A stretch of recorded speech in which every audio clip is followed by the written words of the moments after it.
Well, hello everybody. Welcome to Vinyltreasures. I'm your host, Johnny G. John Galindo, coming to you live each and every Wednesday, only here on Oldies and More Radio, also live on the YouTube stream. I want to welcome you to the February 5th, 2025 Vinyltreasure Show. It's my all 60s edition, all soul 45s out of my collection. And sit back for the next 3 hours. A little bit of overtime here because I got the 78 show tomorrow afternoon, but got some lots of requests. Probably the majority of the show is all requests. This show has now become an almost all request show. Maybe the first few records are not requests, but thank you all for being here on this chilly night. It's 26 degrees here in Westchester County, New York. Hopefully it's nice and warm where you are. Well, we're gonna spin some 45s for your entertainment tonight. So relax on your couch or on your bed or in your sofa or in front of your PC or tablet or phone and sit back and enjoy. We opened up tonight actually with a request for Bust the Bass in our YouTube chat room. This was on the Sue record label. Sue Records was owned by someone by the name of Juggy Murray, actually really Henry Murray Jr., originally from Charleston, South Carolina. But he owned this label. Sue Records began back, I think in late 1957. Lots of great releases on the label. And this was him on the label under the name Juggy. He also produced, sang, and was a songwriter. This one, January 1969, Juggy on the Sue record label, a song entitled Oily. Maybe I need an oil change on my car, I don't know. It's called Oily, as suggested by Bust the Bass. Now, the term Juggy is derived from his near-blind grandfather, who would ask him to bring his favorite jug and fill it with a liquor. I don't know what that would be, but this was his second of three on the Sue record label, a song he co-wrote and produced. And this did chart regionally. This was a number 8 record on WOL in Washington, D.C. So there you go from January 69 for Mr. Bust the Bass in our YouTube chat room, Juggy on the Sue label with Oily. Well, enough of my oily talk here. Let's open up the vocal portion here with this group on the SRV record label. Now, SRV was out of, where was this record out of? I think it was up north somewhere, Charlene. I thought it was on the label, but I guess it's not. But this group is called The Perfections, and this tune arranged by Donald E. Towns. He also co-owned this label, SRV Records, from 1965. Our opener, The Perfections on SRV. The song is called Am I Gonna Lose You? The Perfections.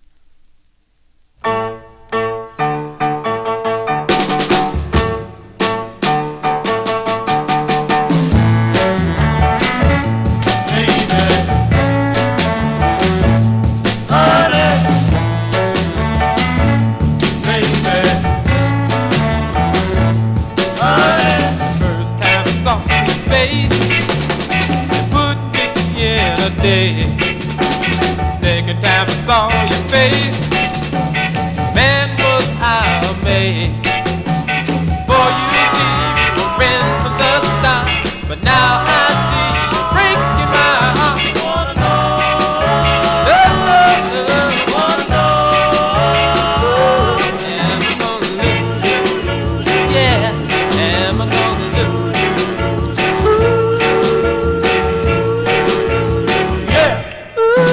You know that we met at a party, yeah. Everybody having fun, baby.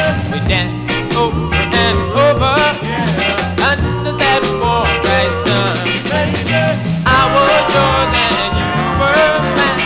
I was set on making some time. Wanna know, am I gonna lose you? Yeah, am I gonna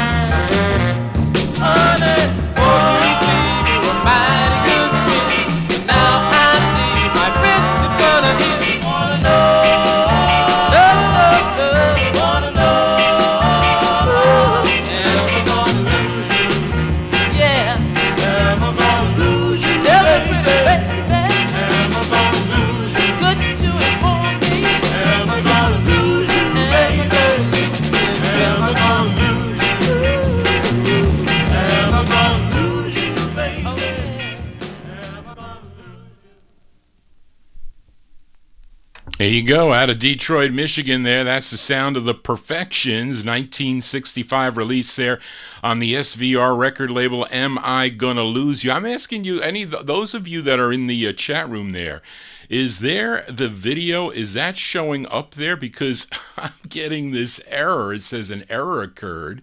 Please try again later. Playback ID. What does that mean? What does that mean? But anyway, if you just somebody type in the chat there that the video is on. Okay, it is. You see me? Do you see me here? Do you see me? Because it's telling me that it's not on. Okay, it's working. Okay, listen. I don't know why I can't see it on the playback there, but it is working there. Okay, we're good. So let us continue here on the Vinyltreasure Show. Let's stay in Detroit, Michigan here.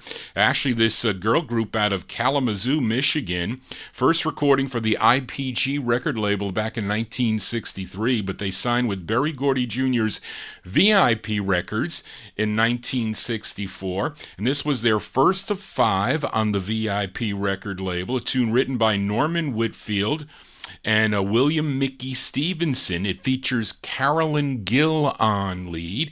This charted number 49 on Cashbox, number 45 on Billboard. This was a big number 2 record if you were tuned in to JMO out of Cleveland, Ohio. We go to September of 1964 for the sound of the Velvelettes. The Velvelettes on VIP. It's called Needle in a Haystack.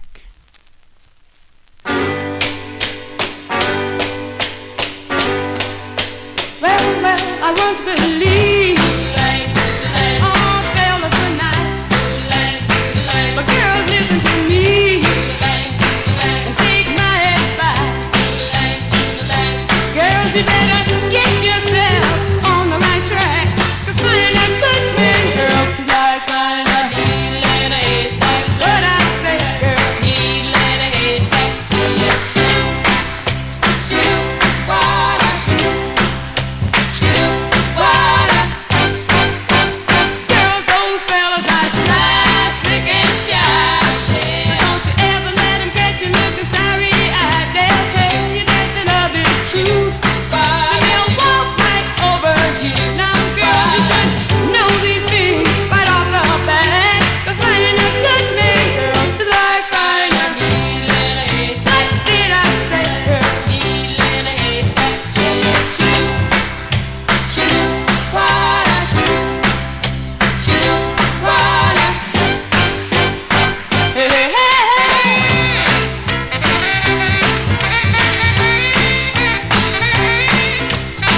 As September 64 release there for the Velvelettes. That's Carolyn Gill on lead. The Velvelettes, their first of 5 on VIP. Needle in a Haystack is the name of the tune. That's on the VIP record label. Sometimes finding your requests is like a needle in a haystack. Now, the only one I did not find, at least of the new requests, was one for Bust the Bass by I think it was Ted Taylor and Little Johnny Taylor. That's because that was from 1973, and that was in my 1973 box. Boxes. So anyway, but I will find it eventually. Let us continue here. Up next, a group out of New Haven, Connecticut. The lead singer of this group is the cousin of Leroy Griffin. He was the lead singer of the 1950s vocal group, the Nutmegs. And his name is Harry James, and he wrote this tune. This is arranged by Tico Wilshire. Say when you see Tico Wilshire on the record label, you should buy the 45. This group is called the Kampells, Kampells. I like this tune, I do, from September 64. The Kampells on the Select label. It's called You've Got It Bad.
She'll get to my mind, but I was a playboy in Cooper's temptation, for she was such a beautiful creation. When I was up, yes, I know I didn't think things could ever get this bad. We knew this happened, we told you from the start. Oh yes, I fooled around, and that pretty girl stole my heart. Oh yes, I know I've got it bad.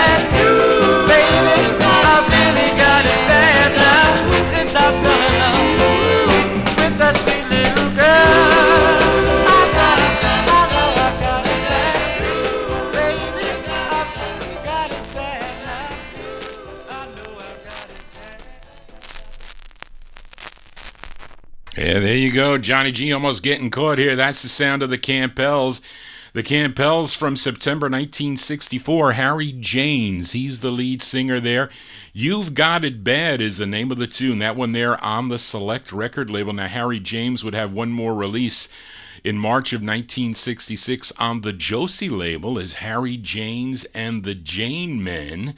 And a great tune, a song called On This Busy Sidewalk, which is a tune that Johnny G really, really likes. You got it bad if you're tuned into the Vinyl Treasure Show with Johnny G. If you're new to the program, please consider subscribing to my YouTube channel. Tell your friends about it. Give me a thumbs up if you dig what you're hearing on this Wednesday night. It's our first show of the week. I'll be back tomorrow afternoon, a new time, 3 p.m. Eastern Standard Time for the All 78 show. So if you're into or curious about 1940s early vocal group styles before it really became rhythm and blues, really early stuff from the 40s, going to be, I think I'm ending in 1950 58. I think that's the last record I have.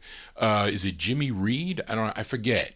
I forget. I might have took it out. But that is our second show. Then we'll be back on Saturday night beginning at 9 p.m., 9 to midnight for the big 50s and early 60s. If you're into vocal groups and doo-wop and R&B, I got lots of R&B tomorrow too.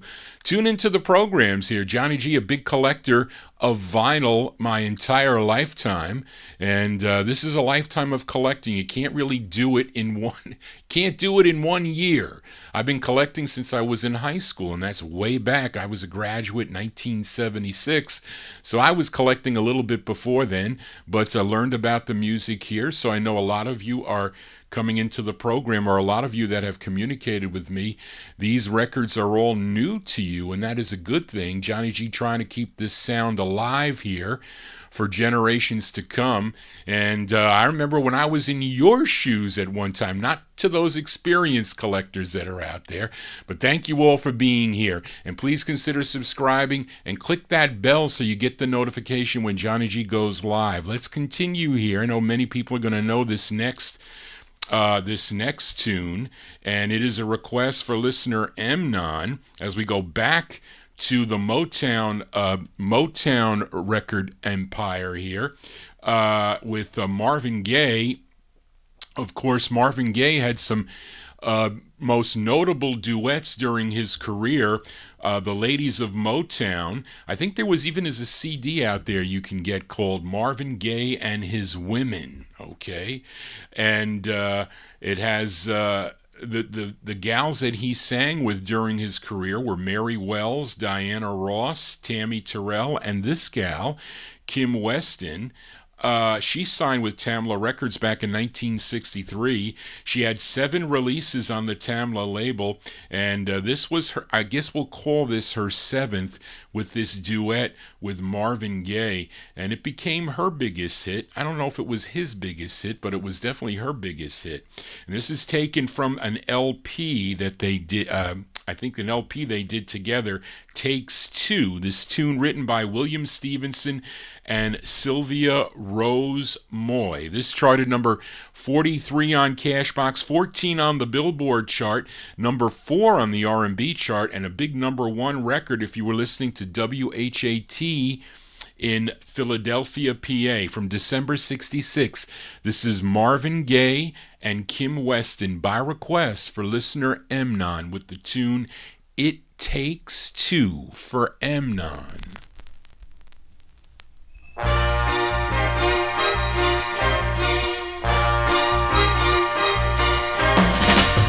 One can have a dream, baby.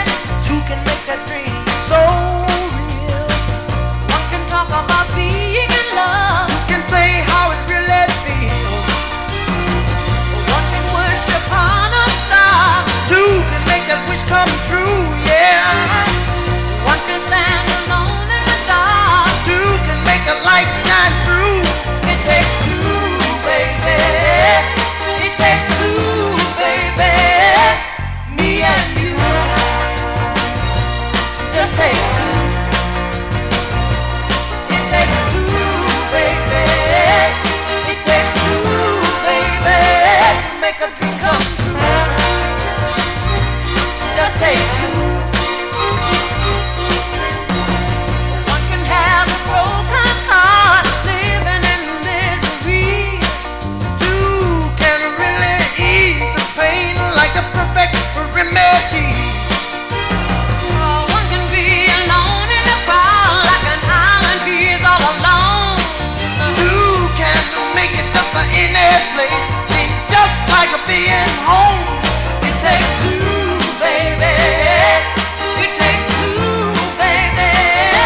you go. That one there going out to a listener Emnon there. That's the sound of Marvin Gaye and Kim Weston, December 1966 release. It's on the Tamla record label. It Takes Two is the name of the tune. There is a video, I think, on YouTube where there was, I think Dick Clark would have these dance contests. And that was the song that they were dancing to. I think it was the Christmas time of 1966, early January of 1967, that they were dancing to that record there. But anyway, I like that tune. I do. Johnny G here on a Wednesday as we continue here. And let's fill a request now for listener Timothy in our YouTube chat room, as his singer previously was the lead singer of the 1950s vocal group The Wanderers that I often feature on the Saturday night show, but he went solo in 1965, first recording for the Shrine record label. That's a 45 I don't have, and that is a 4-figure record if you own that single. But he signed with United Artists in March of 65, had 3 releases on the label, and Timothy requested his second. This tune written by the successful writing team of Feldman, Goldstein, and Gotterer. This is arranged and conducted by Arnold Golan, produced by Jerry Granahan. This charted here in New York City, number 33 on WMCA. Let's go to August of 1965 by request for Timothy in our YouTube chat room. Ray Pollard on United Artists. The song is called The Drifter for Timothy.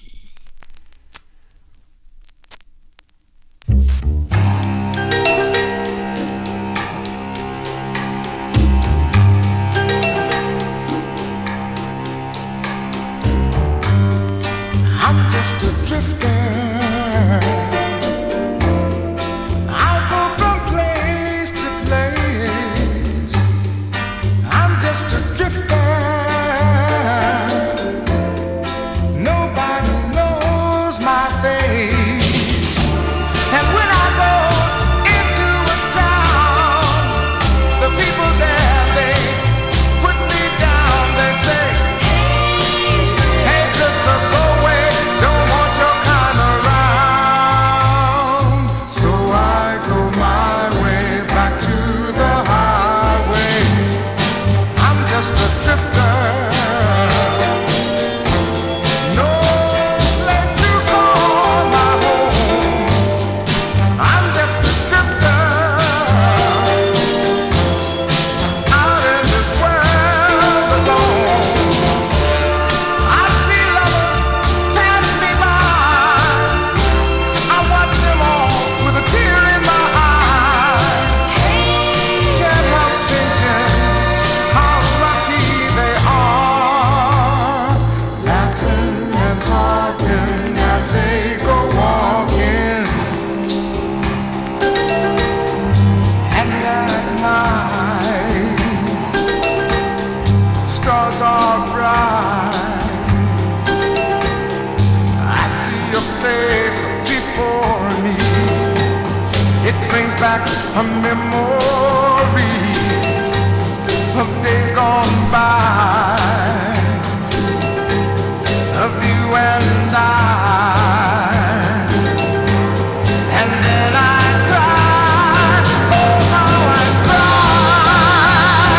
Whoa, I'm just a drifter. I go from town to town. I'm just a drifter, but I wasn't always down. 'Cause once I had a girl by my side, a love so strong that money couldn't buy, no, no, no. But heaven called and took her away out of my arms and left me to wander. I'm just a drifter. I go from town to town, just a lonely drifter. That's the great sound of Ray Pollard there on the United Artists record label. That is his second of three on United Artists from August 1965. That one there by request for listener Timothy. That's Ray Pollard with The Drifter. That's a record I found in the wild for 25 cents. You can't go wrong finding records like that for 25 cents in the wild when you're a record collector. You have no money and you find a tune like that. It's always a thrill, I will say that. As we continue here on a Wednesday evening. Now, I saw Lionheart Roar in our chat room there, and I have to say hello to Lionheart Roar. It's been a while since I've seen him here in the chat room, and I had a record for him that maybe he recommended a while back, and it's been sitting in the box for a long time to play, so I figured I'd play it for him tonight. So I saw him in there, so let us play it. As we have the Iceman up next, Mr. Jerry Butler, and it's his 8th release on the Mercury record label, a song he co-wrote together with Kenny Gamble and Leon Huff, and Gamble and Huff also produced it. Arranged by Bobby Martin. This charted number 20 on the Billboard Hot 100, number 18 on Cashbox, a number 4 hit on the R&B chart, and a big number 1 record if you were tuned in to WCHB in Detroit, Michigan from April 1968. Let's give a listen to Jerry Butler. This is going out to Lionheart Roar in our YouTube chat room. It's called Never Give You Up.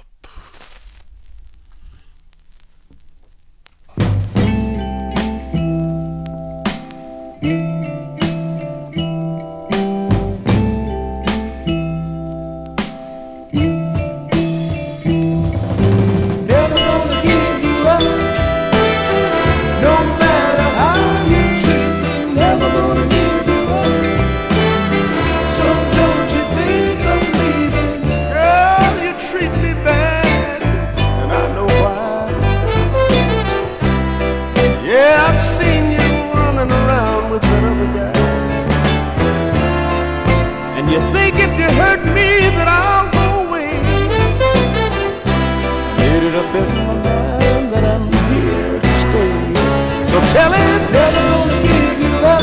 Whisper in his ear, no matter how you treat me. You tell him that Jerry said he'll never let you go. So don't you think of me? Hey, don't you understand what you're doing to the man? Do you see these tears here in my eyes? Well, ain't no use in me lying, 'cause I'd really cry. Think you're gonna take me and put me on the shelf? Girl, I'd rather die than see you with somebody else. So throw it out of your mind. I'll never leave, no matter how you treat me. Though you grieve me and deceive me, mama, yeah. So don't you think of me? Don't you understand what you're doing to the man?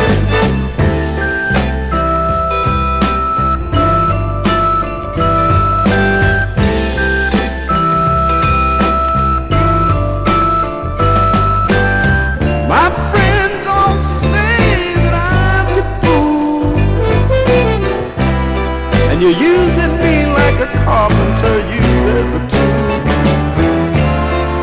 And I know their intentions are all very good. Some of them would help me if they could. But I'll never give you up. Never, never, never, no matter how you treat me. No matter what you say, no. So don't you think of me? Hey, don't you understand? Killing this man. Never gonna give you up. Never gonna give you up. No matter how, no matter what you do to me, baby, now. So don't you think one of these days I'll be standing around the door. No matter how, even though you say that you don't love me no more. There you go. We'll send that one out to Lionheart Roar in our YouTube chat room. That's the Iceman, Mr. Jerry Butler there, April 1968. on the Mercury record label. That's his 8th of 33 releases on the Mercury record label. Never Give You Up is the name of the tune. Johnny G here on a Wednesday. Thank you all for being here. And let's go to, where am I going? I am going to fill a request for Edmund Williams. Yes, I am. I got confused there for a second. Edmund Williams, where is your cheat sheet here? As John G forgot to mark my pages. Here we go. On the next page. And let's fill a request now for Edmund Williams, this singer. I played one of his tunes last week. I forget what the name of it was, Charlene. You didn't put it on here. Did you put it on here? No, I don't see it. But this singer goes back to 1957 with releases on Sam Phillips' Sun record label. And I think back then he was probably rockabilly, but he would later go all country. But I think I mentioned last week some of his tunes were some cool crossover ones, like this tune, which actually bubbled under at number 109 for 5 weeks. But it was number 8 on WRIX in Griffin, Georgia. It's his second of 4 on the WAN record label, and it's a request for listener Edmund Williams in Queens, New York from August 63. Let's give a listen to Ed Bruce. Ed Bruce on the WAN record label for Edmund Williams. It's called See the Big Man Cry. See the big man cry. See the big man cry. The other day I walked out on the street. I happened to see a pretty young woman and a little bitty boy, and he looked back at me. See the big man cry, mama, that's what I heard him say. See the big man cry, mama, he looks like his heart will break. I followed them to a pet shop window. The little fella stopped to see. He looked up at her and said, if I had a daddy, he'd buy that puppy for me. See the big man cry, mama, that's what I heard him say. See the big man cry, mama, he looks like his heart will break. I wanted to tell him I was his daddy, and he sure had a pretty mama. But the judge had said that I could never see them again for the things I'd said and done. See the big man cry, mama, that's what I heard him say. See the big man cry, mama, he looks like his heart will break. Son, as you grow older, you'll find someone who's dear. You better stick by her, take care of her, then you will never hear. Oh, see the big man cry, mama, that's what I heard you say. See the big man cry, mama, he looks like his heart will break. Yeah, he looks like his heart will break. See the big man cry, mama. Oh, I see the tears in his eyes. Crying over you, little fella. There you go. That's going out to listener Edmund Williams, the sound of Ed Bruce. That's his second of 4. Second of 4 on the WAN record label from August 63. See the Big Man Cry is the name of the tune. If you see that label there, that is a painted-on styrene press. You know Johnny G's feelings towards styrene 45s. It's not the greatest, although that one played okay, as because the styrene wears out so much quicker, and especially if you have a heavy, a heavy tone arm there. And I put my tone arms at least like they're like 1.75, maybe a little bit heavier there, depending on it. If you're going to play records from the late 70s and into the 80s, you want to have a lighter tone arm for that. The 50s, sometimes I don't raise them up for the 50s either. I leave them at the same weight. The 78s I play a little bit over 3, like about 3 grams or so. Johnny G talking record talk here as we continue here, and let's fill a request here for Ron Harry, who I saw in the chat room. Thank you, Ron, for your request here. As sometimes it's hard for me to get the late 70s is difficult here. I can go to the early 70s, but this is a request for Ron. This gal was Little Willie John's sister, and she was born in Bastrop, Louisiana, if I said that right.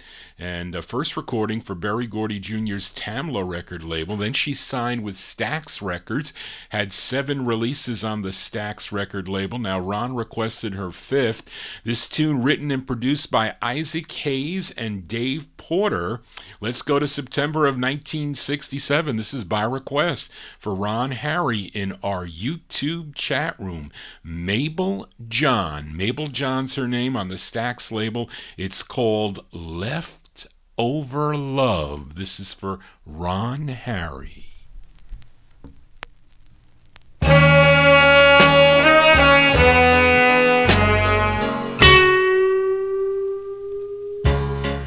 Give me an old dollar, it'll spin just the same. Give me an old raincoat, if it will still hold off the rain. I'll even accept a second-hand pair of gloves, but don't give me leftover love.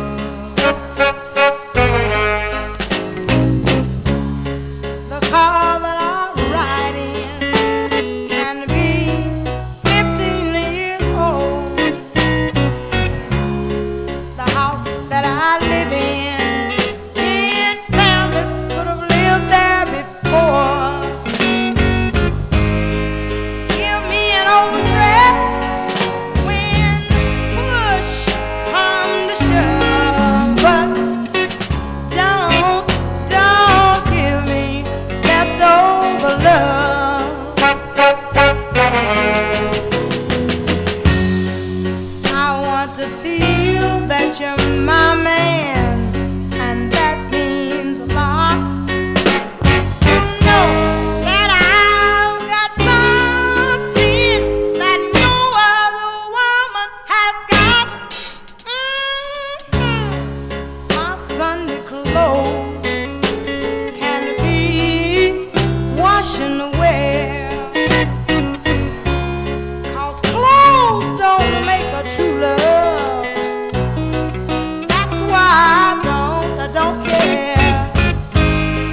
Give me that old dress when push come to shove, but don't give me, honey, don't give me, yeah, don't give me leftover love.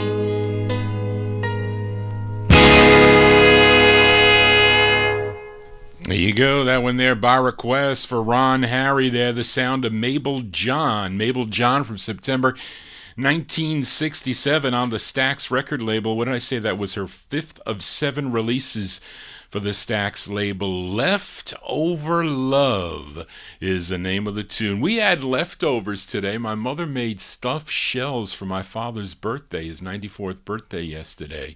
So we had those leftovers today. They taste better the next day for some reason. I don't know what it is. Johnny G here on a Wednesday spinning some cool 45s. They are your requests, so thank you. If you have a request, you can send it to me at vinyltreasures@aol.com. That is the contact.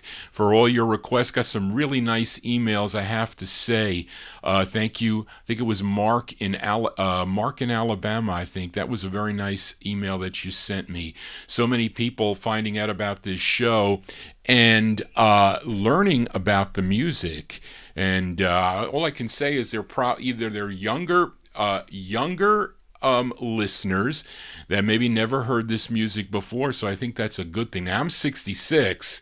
Now I wasn't even 10 when that record came out. So my aunt was the one that was playing the 45s for me, so that's how I knew. And people who, I should say, listeners that might have had older brothers or sisters or their parents were buying the records, so you may know, like all my siblings, not that they play the music all the time, but they know it. It's like me. My father was a house painter. I know everything about house painting. You can tell, but I hate it. I hated working with I don't want to say working with him, but doing that job when I was off from high school.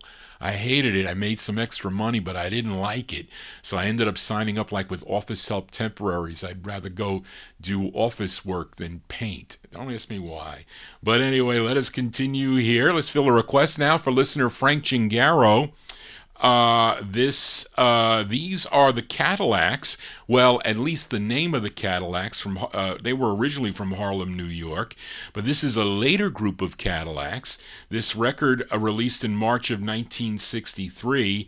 By this time, the group included James R. Bailey, Bobby Spencer, Roland Martinez, and the lead singer on this, his name is Ray Brewster, a.k.a. Bobby Ray. And this tune written by Bobby Spencer, produced by Manny Kellum. And again, this is arranged by Tico Wilshire. This was their second of two on the Capitol record label from March of 63 by request for Frank Gingaro, Bobby Ray, and the Cadillacs on Capitol Records. It's called I Saw You. This is for Frank. You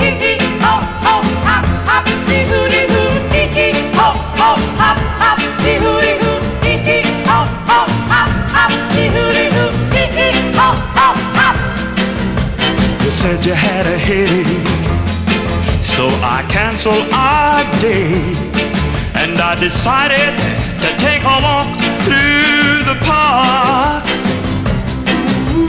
I saw you.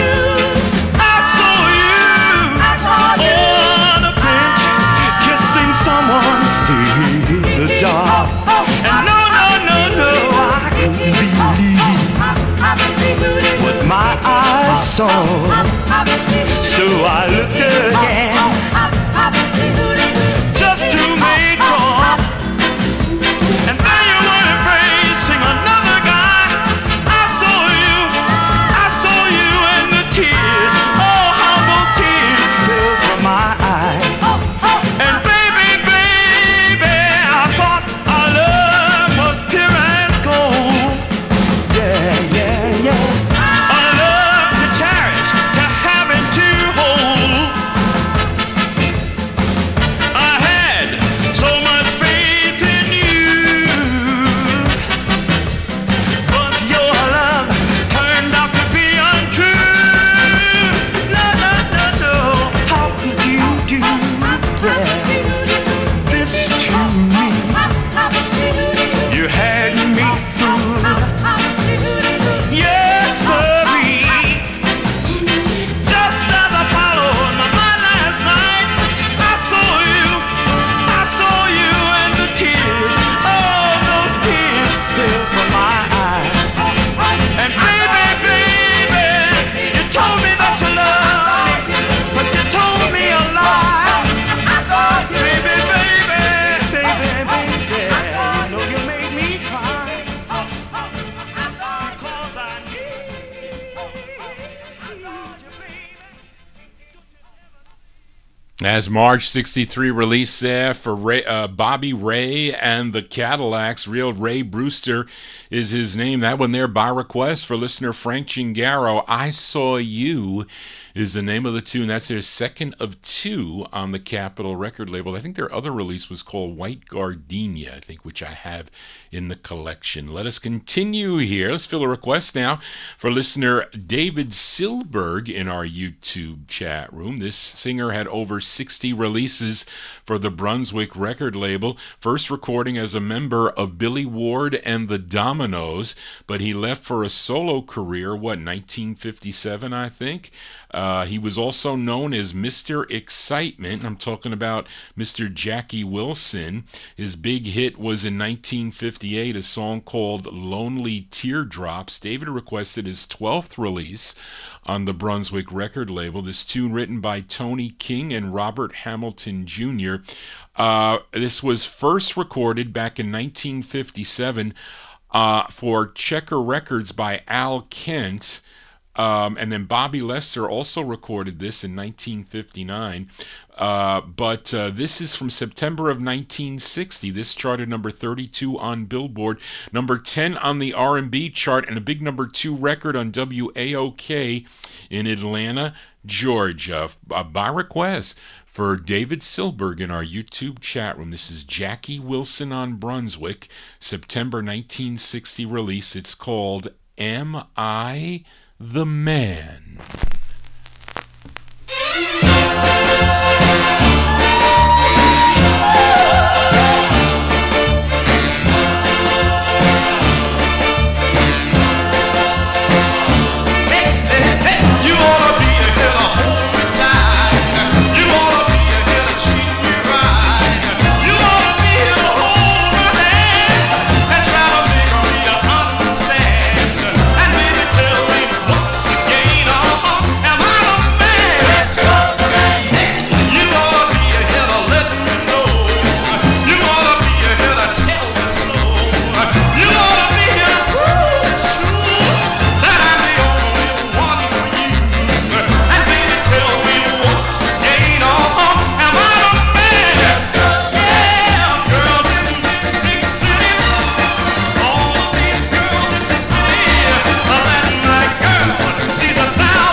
Yeah, that's Mr. Excitement, a.k.a. Jackie Wilson there. That one there by request for David Silberg in our YouTube chat room. That's September 1960 release on the Brunswick record label. Am I the Man is the name of the tune. Johnny G is your DJ for a Wednesday evening. Thank you all for being here. If you're new to the program, please consider subscribing to my YouTube channel. Again, if you have a request, please email me at vinyltreasures@aol.com. Yes, stay stuck with the AOL, but I also have one on Gmail, which I don't use, but it's there. But anyway, let us continue here.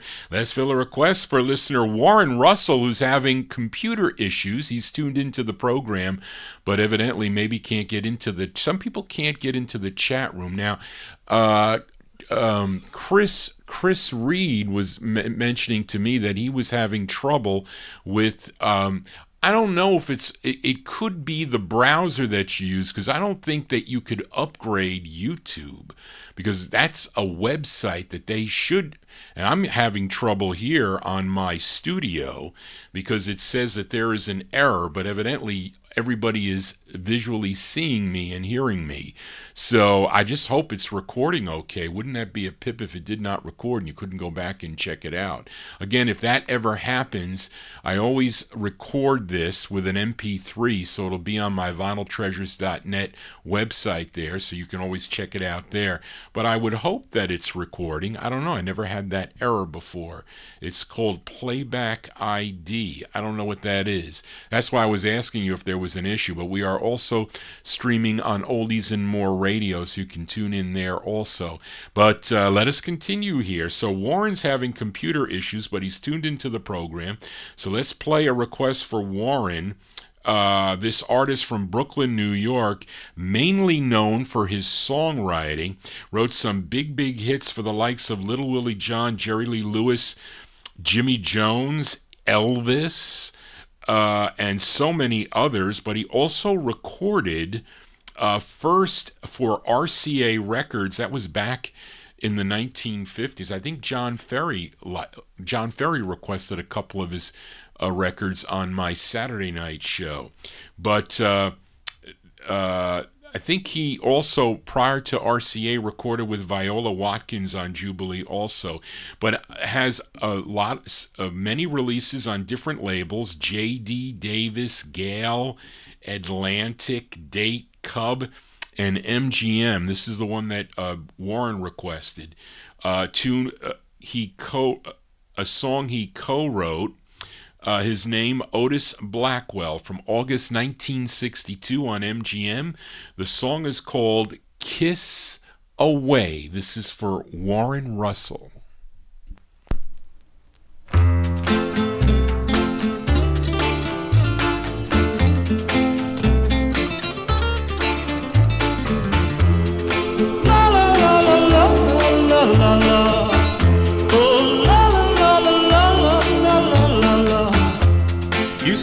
That you want a kiss, I beg you, come on, right now, kiss away. Well, don't keep me waiting like this, oh please, come on, right now, kiss away, come on, kiss away my heartaches, come on, prove to me that your love is true, come on, kiss away these awful pains that I feel when I'm not with you. Well, I can't see why you hesitate. No, no, no. Come on, please. Kiss away. Girl, if you wait too long, it will be too late. I know. Come on, right now. Kiss away. Oh, come on. Kiss away my heartaches. Come on. Prove to me that your love is true. Come on. Kiss away these awful pains that I feel when I'm not with you. I say I can't see why you hesitate. No, no, no. Come on, please. Kiss away. Girl, if you wait too long, it will be too late. I know. Come on, right now. Kiss away. Come on. Kiss away my troubles. Come on. Kiss away my fears. Come on. Help me dry my eyes. There you go, by request for Warren Russell there. That's Mr. Otis Blackwell. Otis Blackwell on the MGM record label, song entitled Kiss Away. That one there from August 1962. And Johnny G here on a Wednesday. And up next, a request for listener Chris Reed, as I'm looking for my page here. And I'm looking for the C. I didn't mark my pages like I normally do, as I'm looking for CR. for Chris Reed. Here we go. And finally remembered where I filed this record. He requested this a number of weeks ago. I had it on the poll. I'm still looking for a record for Leonard Mancini. I have one for him tonight. But I had it up here somewhere, and I don't know where it is. You see, you got to be careful when I pull records out, and then they get misplaced. They're not that easy to find, to relocate them. But anyway, let's...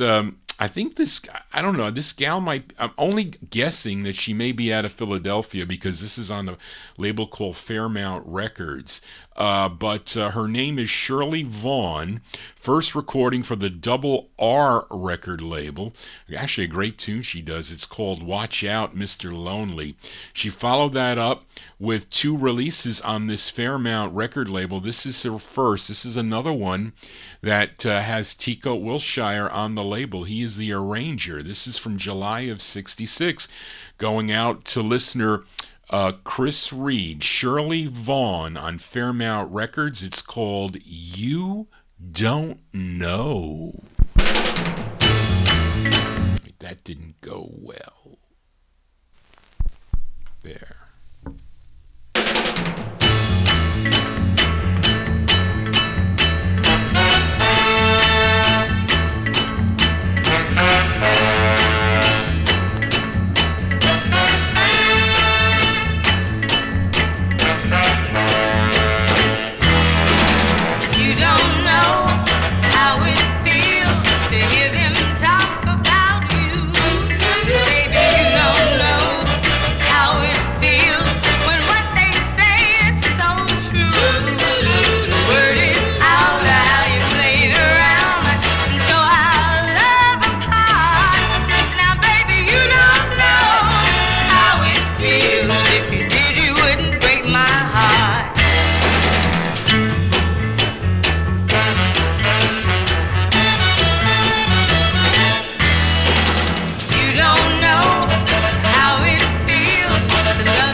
There you go. That one there by request for listener Chris Reed. That's Shirley Vaughn.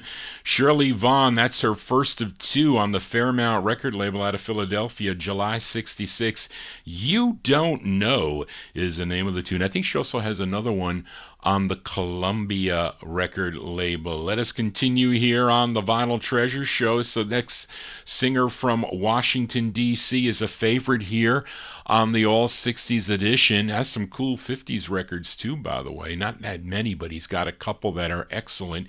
This is a request for listener Adrian Viterbo in our YouTube chat room. Now, Adrian's listening down in Mexico, and this singer had 19 releases on Leonard Chess's Chess record label.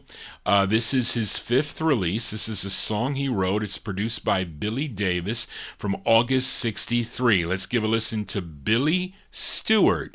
Billy Stewart on the Chess record label. This is going out to Adrian. It's called Strange Feeling.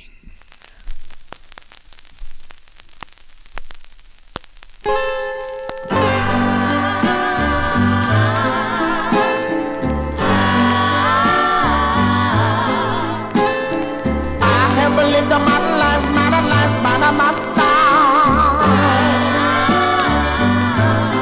in a sad world.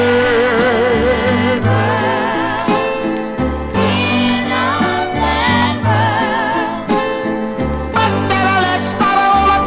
I'm gonna tell you, I found the right girl.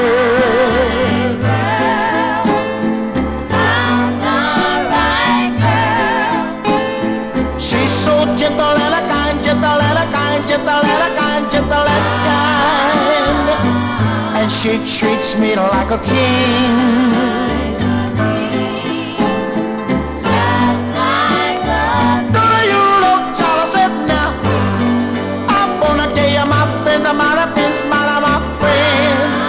I'm gonna treat her like she's a my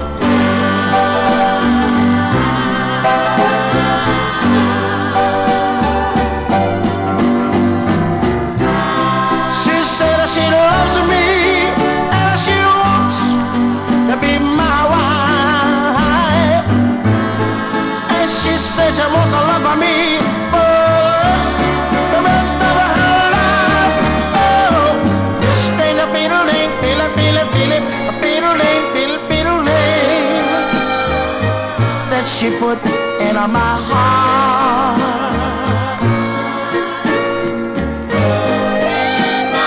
Do you love child? I said now this is in the beetle-ling, beetle-ling. Hope that I will never part.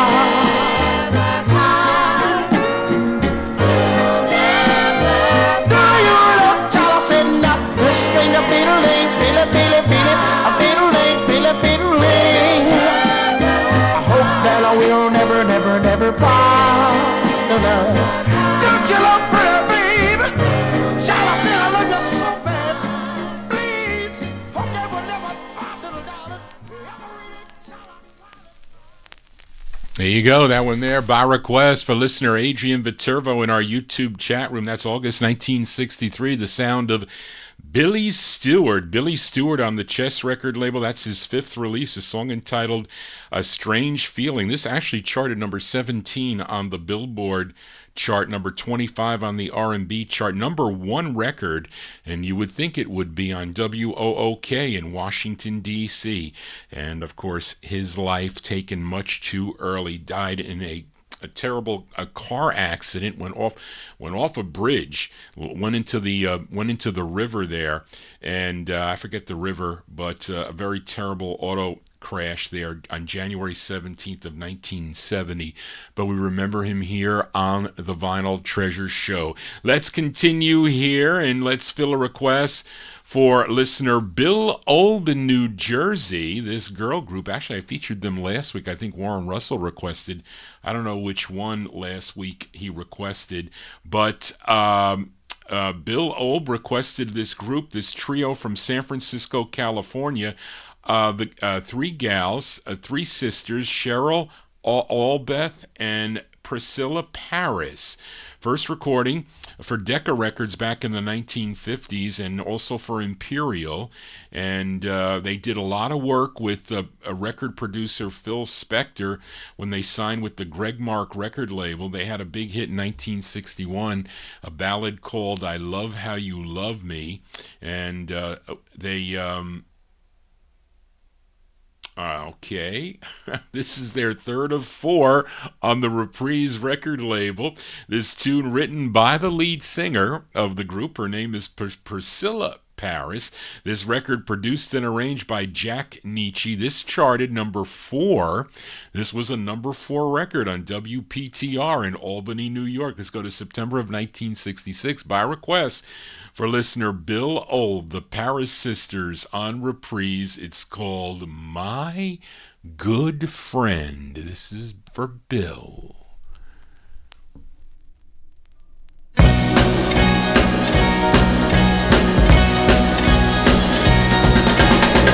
You're always there for me to turn to.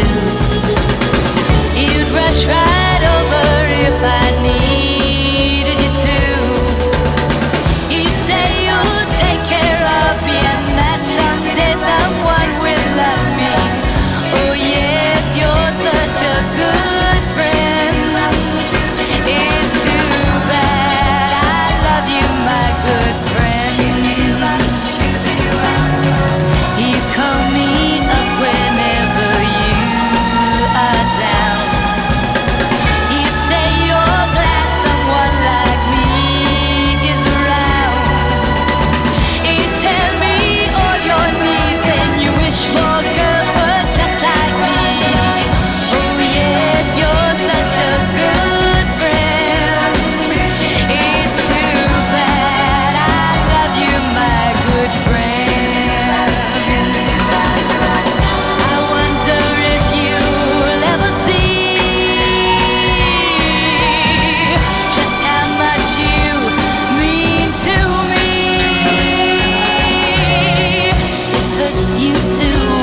You know, that backing track sounds familiar. Some other record, some other Phil Spector record.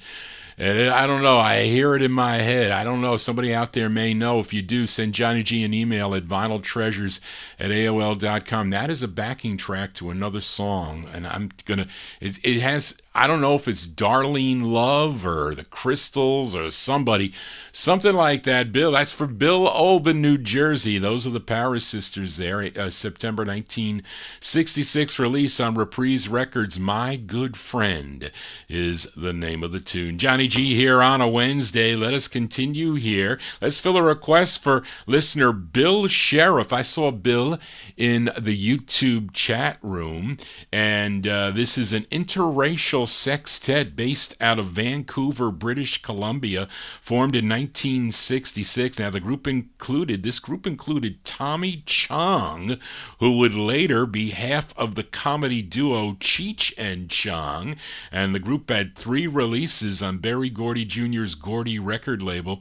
This was their debut single. Now, this charted number 44 on Cashbox, 29 on Billboard, number 5 on the R&B chart, and a big number 2 record on WFEC if you were listening in Harrisburg, Pennsylvania. This is from February 68. This is by request for Bill Sheriff, Bobby Taylor, and the Vancouvers on Gordy Records. It's called Does Your Mama Know About Me? This is for Bill Sheriff.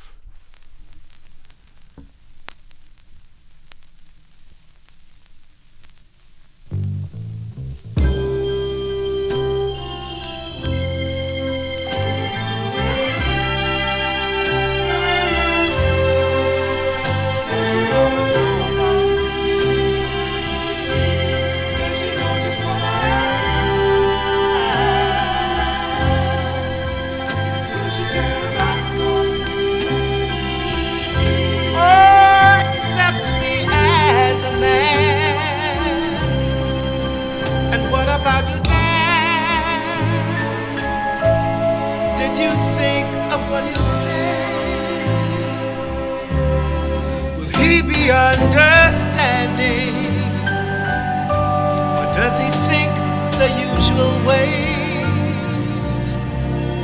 Maybe I shouldn't worry, but I've been through this before, and I'd like to get things straight before I'm knocking on your door.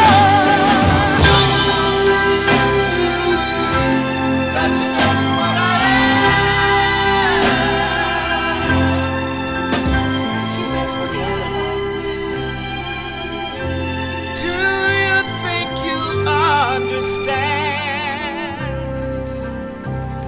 about your friends? Do you care what people say? Will you accept the burdens I know will surely come your way? Maybe I shouldn't worry, but I've been through this before, and I'd like to get things straight before I'm knocking on your door.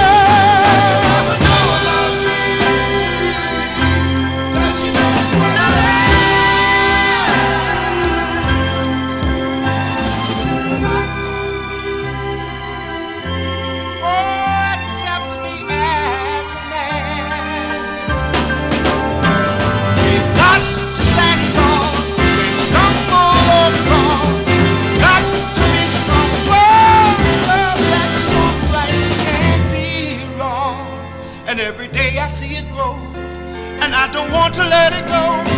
I guess that's why I gotta know. Does your mama know about me? Does your mama know?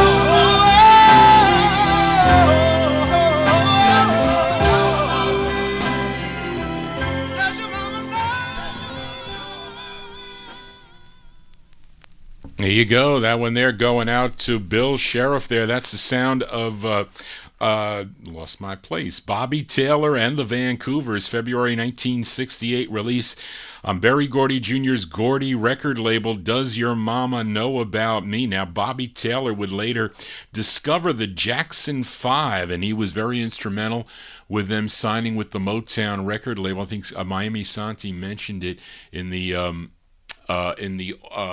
Oldies and More chat room. Very instrumental with the Jackson 5. Johnny G here on a Wednesday as we continue here. If you're new to the program, please consider subscribing to my YouTube channel. Tell your friends about it here. And this is the first show of the week. It's Wednesday. It's Soul 60 show, touch of the early 70s. I think I got one if I get to it. I think for George Chestnut, I think. But let us continue here. Bill request for listener Warren Russell as we go to this singer from Colt, Arkansas. He was known as the Silver Fox, and I think he ended up going all country. But prior to that, he had some pretty cool tunes, I have to say. He had a hit in 1960, a song called Lonely Weekends. That was on the Phillips record label, but he recorded for a number of different labels during his career, Groove, RCA, and Smash. Of course, his biggest hit that went all the way to number one was in 1973 on the Epic label called The Most Beautiful Girl. But Warren requested his first of three on Ray Harris and Joe Coogie's, I guess that's how you pronounce it, I don't know, High Records out of Memphis, Tennessee. This tune written by David Porter and Isaac Hayes. This is produced by Natalie Rosenberg. This charted number 27 on WMOX in Meridian, Mississippi from December 66 by request for Warren Russell, who has computer issues tonight. This is Charlie Rich. Charlie Rich on the High label. It's called Love Is After Me.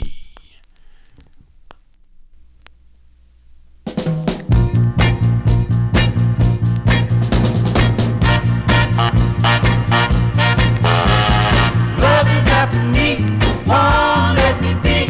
Should I run away? Love is after me, won't let me be. Tell me, should I stay? I've been hurt once before.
you go. That one there by request for listener Warren Russell. That's Charlie Rich, his first of three on the High record label. Yes, Brian, that is, you have a good ear, Brian, for styrene. That is a styrene press.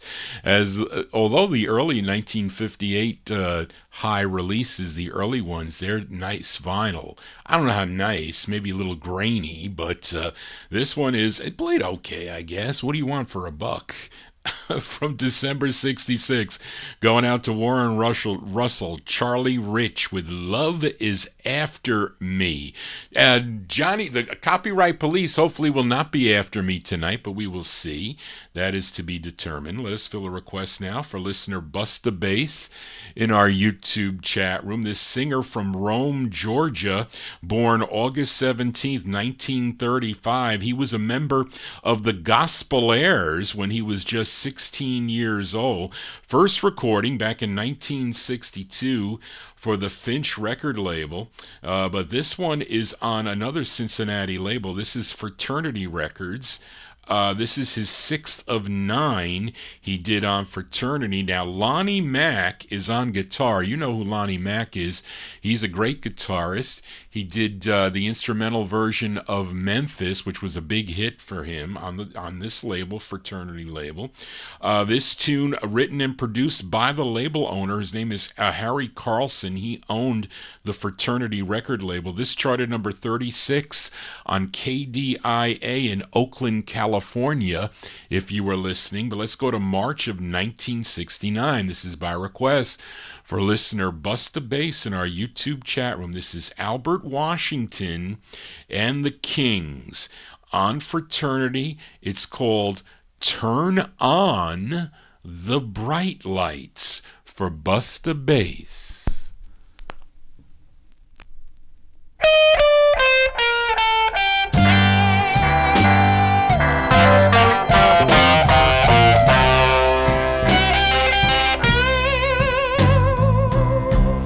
Turn on the bright lights.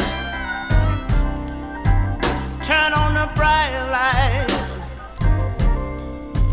What a fool I have been. I believe that you love me, but I was sure taking it. I lived in the dark like a fish in the sea, but I'm gonna turn on the bright light where that I can see me.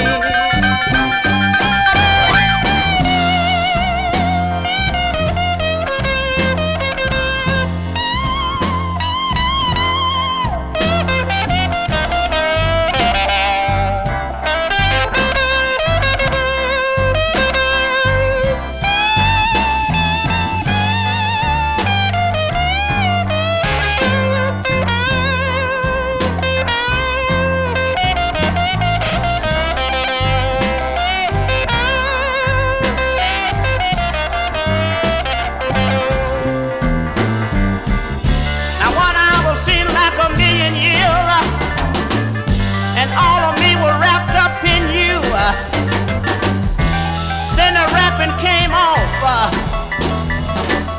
and out came the tears. I'm all alone. Here's what I'm going to do. Turn on the bright light. Turn on the bright light. From now on, you'll see that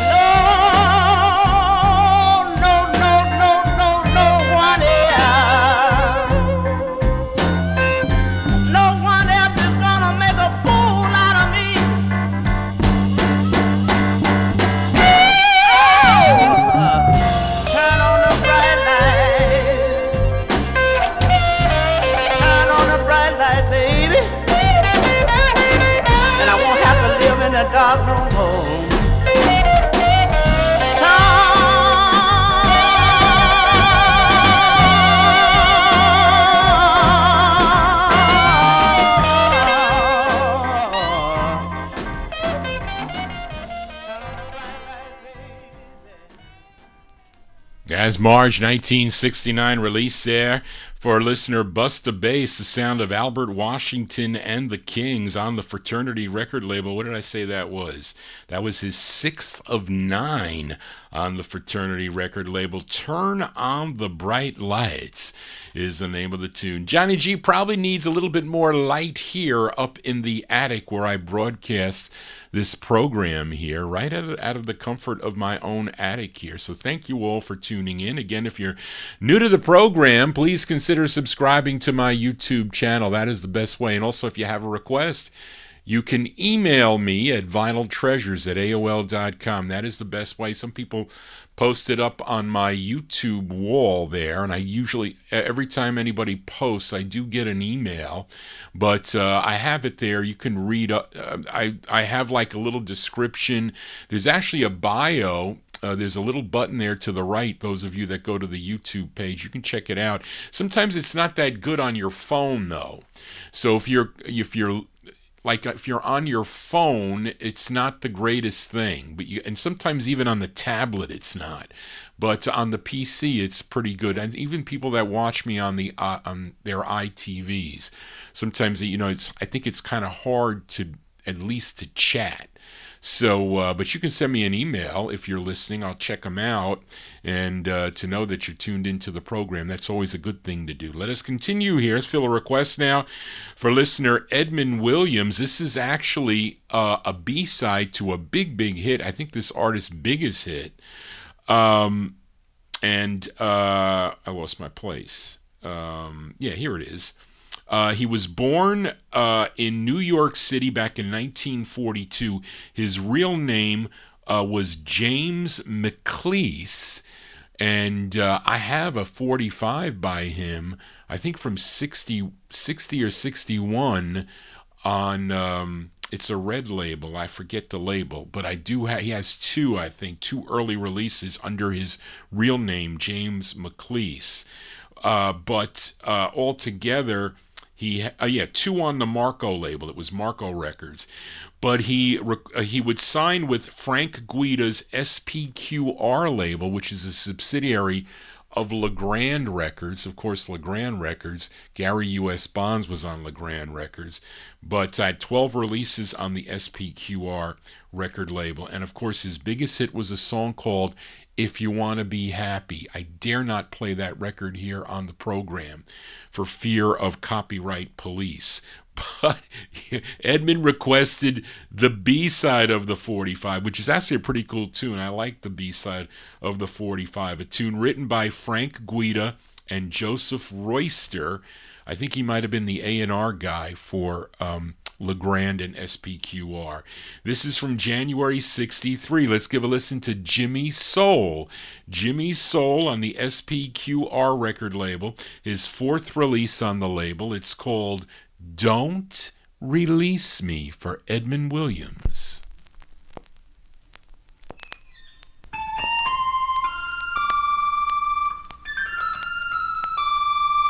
Don't release me, darling, don't release me. Won't you give me one more chance to prove our love will last? Don't release me, darling, don't release me. Although I've been wrong, I know now that's all in the past. I'm sorry, can't you see that I'm so ashamed? Won't you forgive me? I'll gladly take the blame, the blame, the blame. Please don't release me, darling, don't release me. Won't you give me one more chance to prove our love will last? Darling, darling, don't release me, darling, please.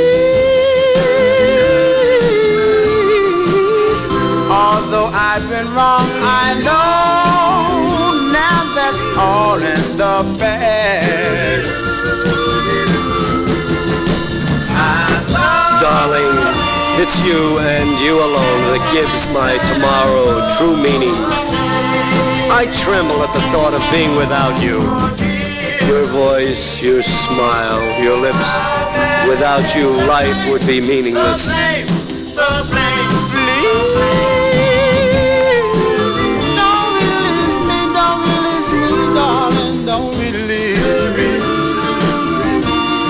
I prove to you our love will last until the end of time. Don't release me, hold me, darling, hold me in your arms and never let me go. I need you by my side. Don't release me. B-sides here on the Vinyl Treasure Show. There you go, by request for listener Edmund Williams, January 63. That's the B-side to If You Want to Be Happy for the Rest of Your Life, Never Make a Pretty Woman Your Wife. That's Jimmy Soul. Jimmy Soul, his fourth release on the SPQR label, Don't Release Me. What is that? What is that high sound? Is that like was that a flute or something? What are they playing on that to make that tune, make that noise? Anyway, Johnny G, just wondering. Let us continue here. Fill a request for listener David Silberg in our YouTube chat room for this singer, born in Elberton, Georgia, but moved to Philadelphia when he was 4 years old, and he became a member of the Philly-based 50s vocal group The Gaynors, which included great singer, or the lead singer of that group was Garnet Mims. But when the group signed with Mercury Records, he would leave. And in 1966, he hooked up with Jerry Ragavoy, who would pen his debut single, which Ragavoy put out on his label called Utopia Records. Now, when Ragavoy would then move over to Verve, he followed him there, and he would have 8 releases on the Verve record label. Now, David requested his fourth release, tune again written and arranged by Jerry Ragavoy, and this was a cover tune. This was first recorded way back in 1949 by Johnny Moore's Three Blazers, and this came out on a, wait, what does that mean, Charlene? I don't know what that is, but it's from May of 67, May 1967. Let's give a listen to Howard Tate. Howard Tate on the Verve record label. This is for David Silberg. It's called How Blue Can You Get, Howard Tate.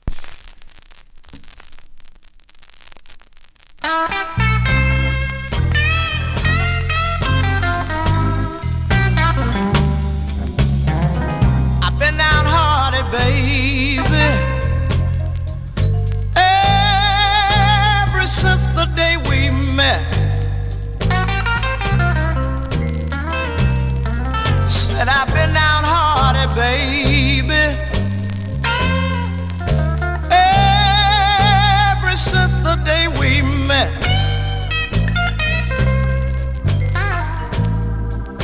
Yeah, you asked me, am I still blue, woman? Well, tell me, baby, how blue can I get? You're evil when I'm with you, baby. Baby, you're so jealous when we're apart.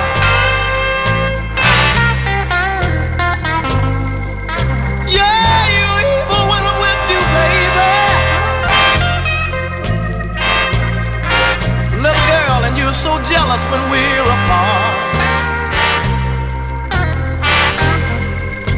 Yeah, you ask me if I still love you, woman. Well, the answer's right here in my heart. I bought you a brand new Ford. Said you wanted a Cadillac. When I bought you that $10 dinner, baby, you said, thanks for the snack. I let you live in my penthouse, and you call it a shack. a woman now. Some tell me you wanna give every last one of them back. I've been downhearted, baby, ever since the day we met.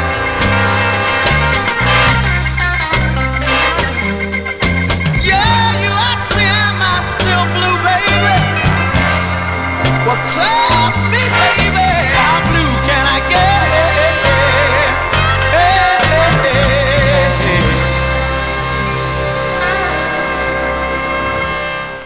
As going out to David Silberg in our YouTube chat room. That's the sound of Howard Tate, May 1967. It's on the Verve record label. How Blue Can You Get is the name of the tune. What did I say that was? His, let me see. He had 8 releases on the label. That's his 4th release. Howard Tate, How Blue Can You Get, for David Silberg. Let us continue here. Let's fill a request for listener George Chestnut now, as we go back to Detroit, Michigan for the sound of the Supremes. This is their 7th release on Berry Gordy Jr.'s MOTOWN record label. And unfortunately, this was not a hit for the gals. This was their follow-up to When the Love Light Starts Shining Through His Eyes. This is a Holland Dozier Holland tune that did not do well. One of the few that did not. Number 93 on Billboard, 86 on Cashbox, 22 on the R&B chart, and a number 14 record on WEBB in Baltimore, Maryland from February 64. By request for George Chestnut, the Supremes with Run, Run, Run.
As Diana Ross and the Supremes there by request for listener George Chestnut there, February 64.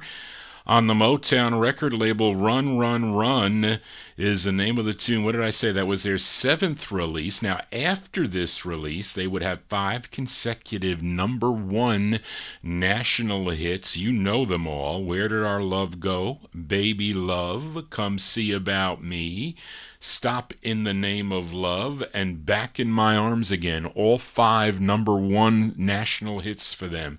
Their next release broke the string, only made it up to number 11, but nothing to frown about. Nothing But Heartaches was the name of the tune. Johnny G here on a Wednesday. Hope you're digging on the tunes. If you are, please give me a thumbs up.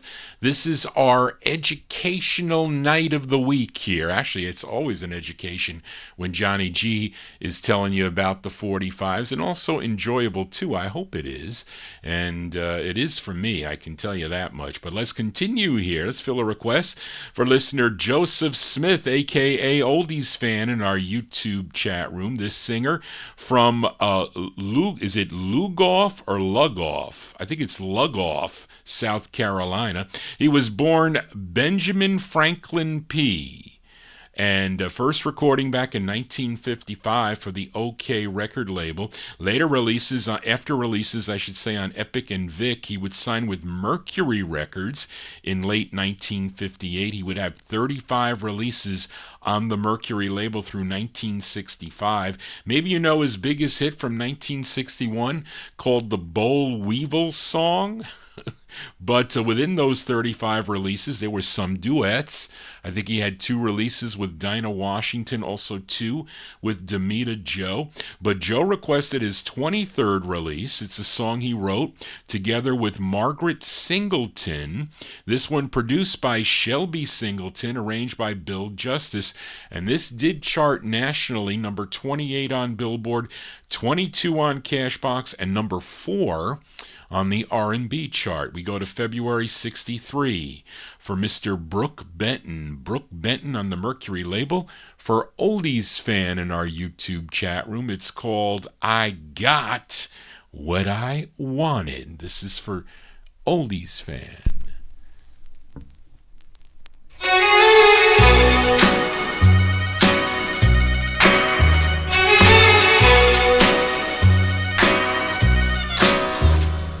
When I go to all the places we used to go, when I see all the people we used to know, they ask me why I look so sad.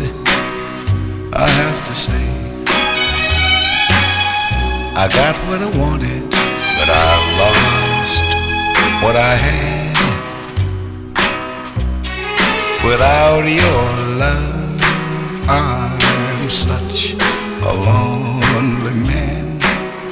That's what I am, and there's no one but myself to take the blame. Because I once had your love, and I treated you so bad. I got what I wanted, but I lost what I had. Since you're gone, the bright lights are dim. The people don't seem the same. They're so used to seeing us together. Oh, but my, how things have changed. I went searching, not knowing what I'd find. I looked for something, and I had it all the time. Now to think I treated you so bad makes me sad. I got what I wanted, but I lost everything I had. I got what I wanted, lost what I had.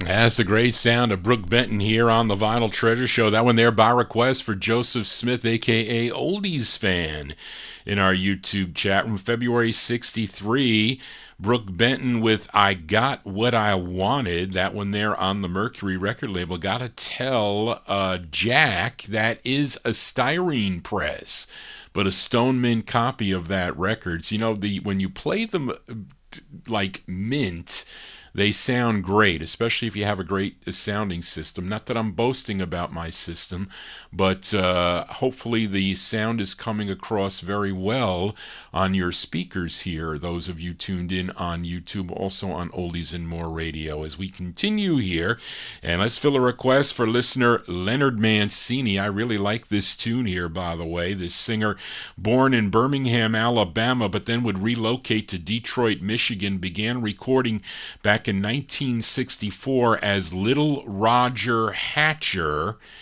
on the Dottie record label. Now, he is the brother of singer Willie Hatcher and the cousin of Charles Hatcher, a.k.a. Edwin Starr. But it wasn't till 4 years later that he would have his next release, which came out on Ernie Young's Excello record label, and it's a tune that he wrote. It's from March of 1968, and let's give a listen to this tune requested by Leonard Mancini in our YouTube chat room. Roger Hatcher on Excello. It's called Sweetest Girl in the World for Leonard Mancini.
That's going out to Leonard Mancini in our YouTube chat room. That's March 68 release for Roger Hatcher. Roger Hatcher on Excello, Sweetest Girl in the World is what it's called, and other singles followed in the early 1970s on the Volt label, Black Soul, Columbia, Brown Dog, and Super Bad. A great artist there, Roger Hatcher. Let us move to Philadelphia now. Fill a request for listener Frank Gingaro. This group had a string of hits in the early 1960s on the Cameo record label. You know those songs, the Wah Wah Tootsie, Don't Hang Up, and South Street, to name a few, but so many others by this group. But right after they left Cameo Records, they signed with Nate McCall's Calla label for just one single, tune written by Tommy Bell and Billy Jackson, produced by Billy Jackson and Jimmy the Whiz Wisner. Now this charted number 20 on WHAT and WDAS, two stations out of Philadelphia, PA, from May of '66. Let's give a listen to the Orlons. The Orlons on Calla Records. The song is called Spinnin' Top for Frank Gingaro. Whoops, wrong one, Johnny.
You got that one going out to a listener, Frank Gingaro, The Sound of the Orlons there, May 1966.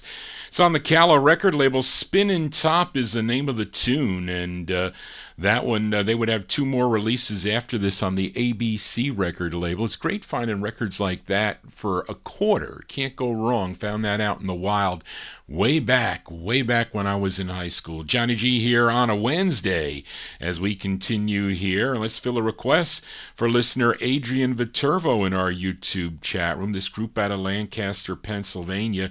This is their debut single. The A-side, this is actually the B-side, which is a vocal. The A-side of this is an instrumental called Pork Chops, but the B-side is a vocal. It features Don Hodgen, Hodgen, on lead, from December of 65. They're called The Ambassadors. The Ambassadors, this is on a label called Fleet, F-L-E-E-T, and it's called Too Young for Me. This is for Adrian Viterbo, The Ambassadors.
That's December 65, release there for the Ambassadors. Ambassadors on the Fleet record label.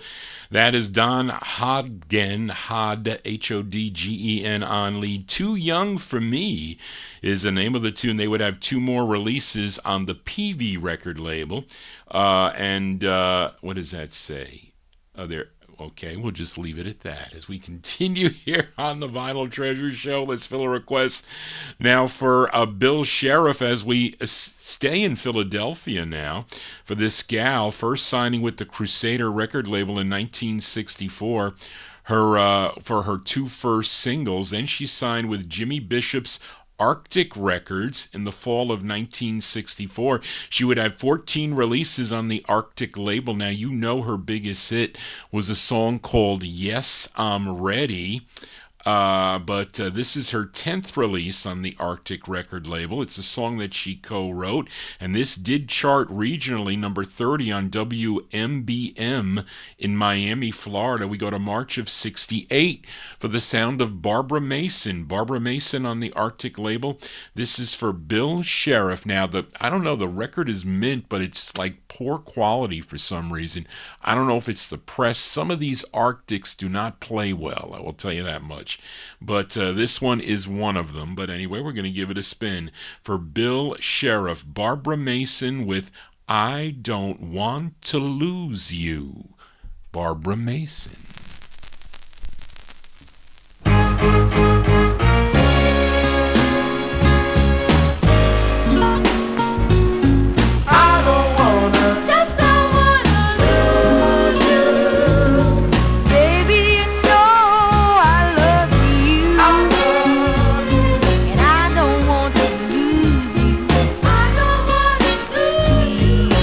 A lot of good things, yeah. I've got memories that will last me forever. Memories like holding you close, and how much I love you, heaven only knows. I don't wanna lose you. I don't wanna, just don't wanna lose you. Mean so much to each other, and to me you've been the perfect lover. You could do no wrong, and you made this weak heart strong. So I don't wanna lose you. I don't wanna, just don't wanna lose you. I ain't never asked you for much, only a love that's true. I don't know what I would do, baby, if I had to do without you. So I don't wanna lose you. I don't wanna, just don't wanna lose you.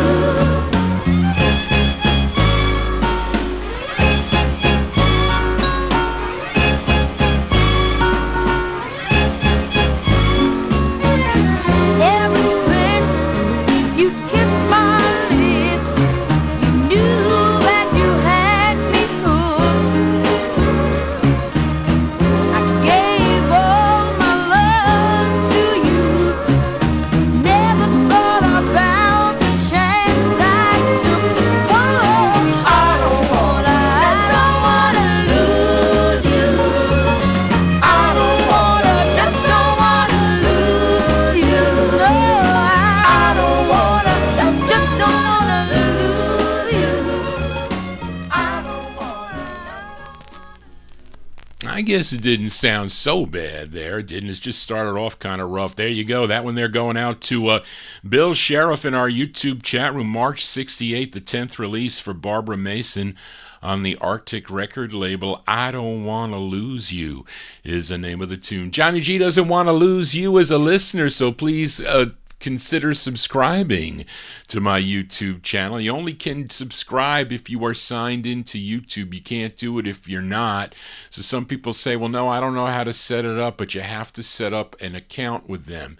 Like you have to register so you get like a name. You can make up a name. There's a lot of made up names in there. Some people come in under their real names, which is good, and other people I have to decipher who they are, and some people change them. They have different accounts, but I think only one IP address, because I have permanently banned a number of people that have been very disruptive to Johnny G in the past, and they can still view the show. They're always welcome to do that, but they can't disrupt this great chat room that we have. Nice, friendly chat room we do, so it's a nice, friendly atmosphere here, and I hope you're enjoying the tunes here, and I'm presenting them okay, because I am not a professional DJ by any means.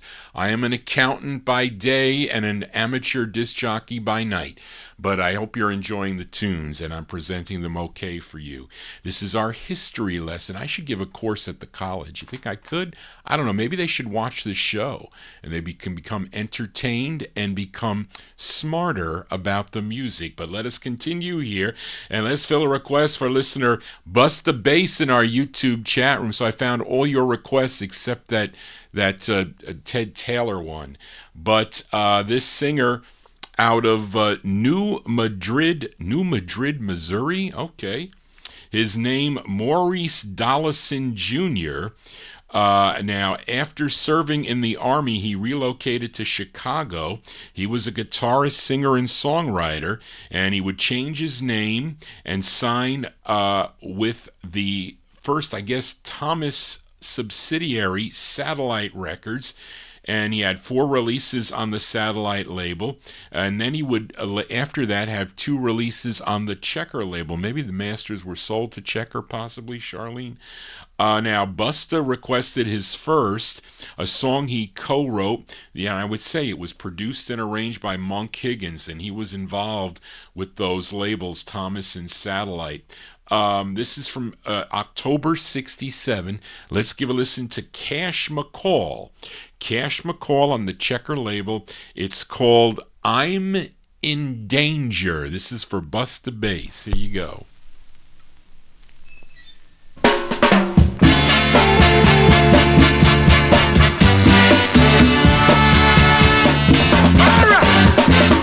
When you see a detour sign, it's warning you of danger here. Ain't that right? And it's a poor fool that won't pay no mind to what it said. Ain't that right? Now I've got a woman, listen. She's messed my mind around. Listen. She's showing all kind of danger signs. She's gonna put me down. The signs are easy to read. You know what? I'm gonna pay some heed. Gonna take up the cost, 'cause I'm in danger. Can't have it lit. I'm in danger. Beware! It's what my mind keeps trying to shout. Listen to me. She's got my heart in a S-curve, and I can't straighten it out, no matter what I do. You know what I mean, listen. Now everything I ask her, she shows me red. That means stop. And when I ask her for a green light, I get a yellow instead. Listen, it's like being on a railroad track strand. Bulldozer your car block and it won't run. You know what? You're in danger. You're in danger. Hey! Hit me.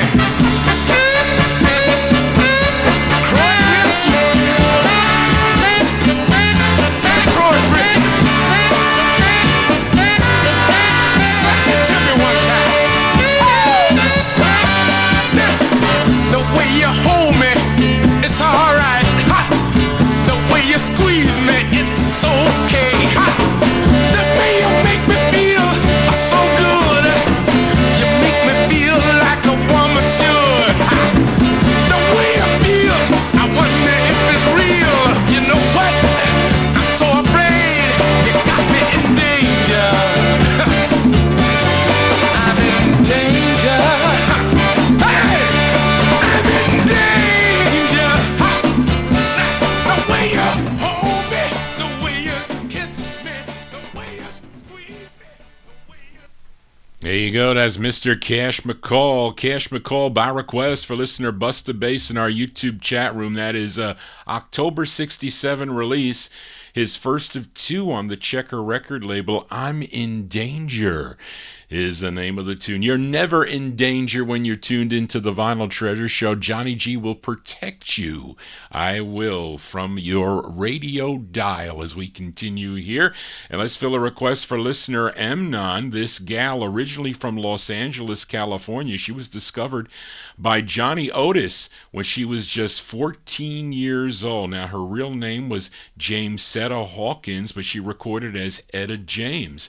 First recording for the Bahari Brothers Brothers Modern record label. She had a big hit with her first release, her debut single, a song called The Wallflower. That was back in 1955, but after she left the Bahari Brothers in 1960, she would sign with Chess Records. Actually, she sang with Harvey Fuqua on a couple of releases on the Chess label, and she would move over to the Chess sister label. That would be Argo Records. She had 19 releases on Argo through 1965. Now, MOTOWN requested her third. This tune, written by Harry Warren and Mac Gordon, and this song first done back in 1941 done by Ina Ray Hutton. Is that correct, Charlene? I-N-A, Ina Ray Hutton on the OK record label. This version charted number 47 on Billboard, number 2 on the R&B chart, and this was probably one of the best known songs to be heard on a commercial. I think it was used on a commercial, and it became a big hit for her. Again, from December of 1960, by request for MOTOWN, Miss Etta James. Etta James on the Argo record label. My mother likes this tune. Yes, she does. It's called At Last. This is for MOTOWN.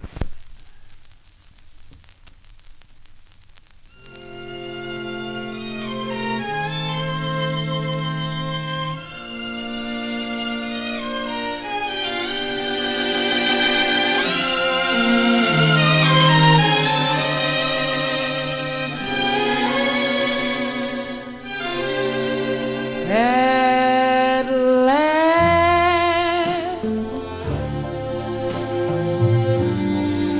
my love has come along. My lonely days are over, and life is like a song.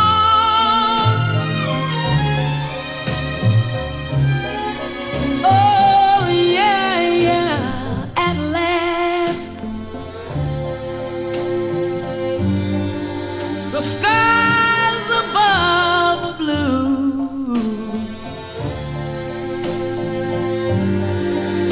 My heart was wrapped up in clover. The night I looked at you,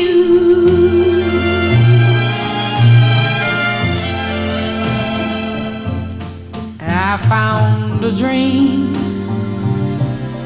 that I could speak to, a dream that I can call my own. I found a thrill to press my cheek to, a thrill that I have never known. Oh yeah, yeah, you smile, you smile. Oh, and then the spell was cast, and here we are in heaven. For you are mine at last.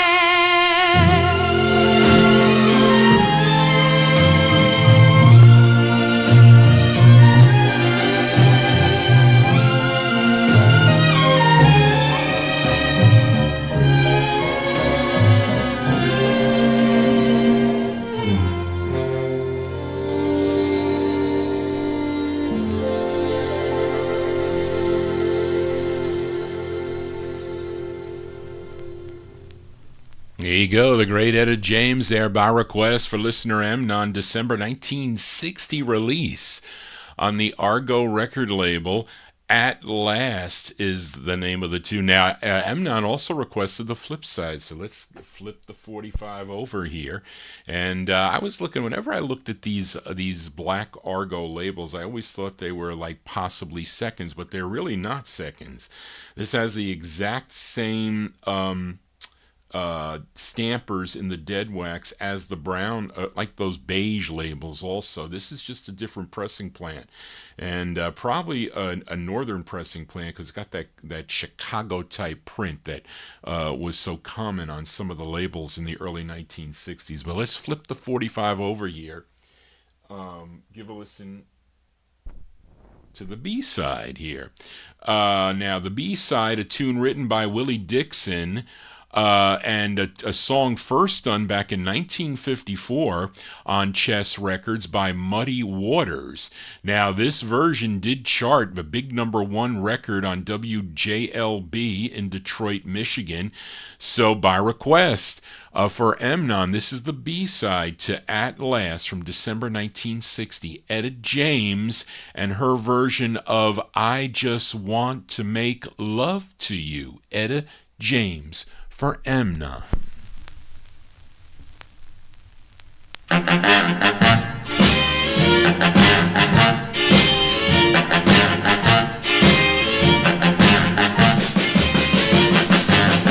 I don't want you to be no slave. I don't want you to work all day. But I want you to be true.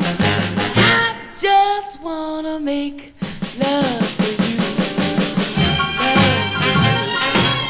Ooh, love to you. All I want to do is wash your clothes. I don't want to keep you indoors. There is nothing for you to do but keep me making love to you. Love to you. Ooh, love to you.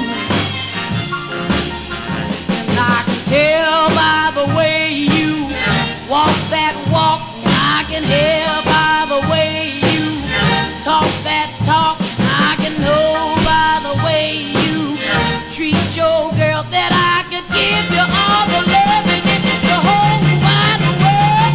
All I want you to do is make your bread, just to make sure you're well fed. I don't want you sad and blue. I just wanna make love to you.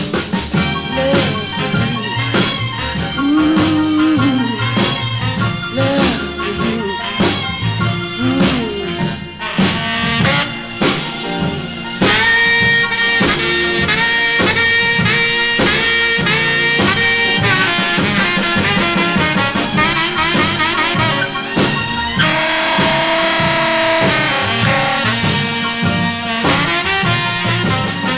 And I can tell by the way you walk that walk, and I can hear by the way you talk that talk, I can know by the way you treat your girl that I could give you all the love in this whole wide world. All I wanna do is cook your bread, just to make sure you're well fed. I don't want you sad and blue, and I just wanna make love to you. Love to you. Ooh, yeah, love to you.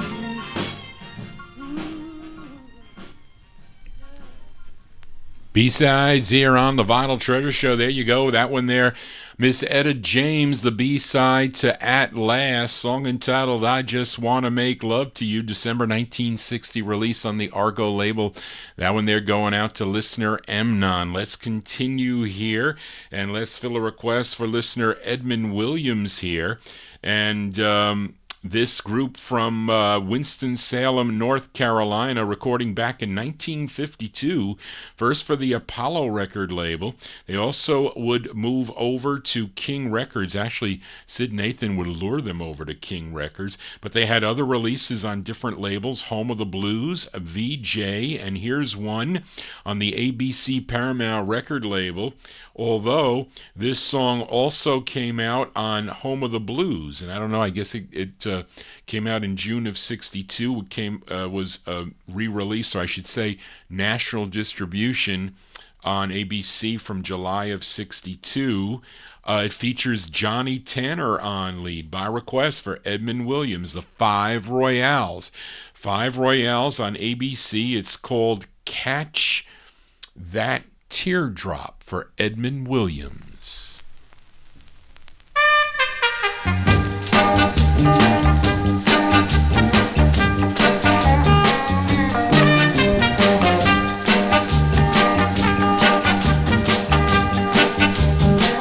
Oh, baby, don't let this teardrop hit the ground. Oh, baby, don't let this teardrop hit the ground. When I see you go passing by, it brings a teardrop to my eye, and all my feelings come back strong, because I know I've done you wrong. Oh, baby, don't let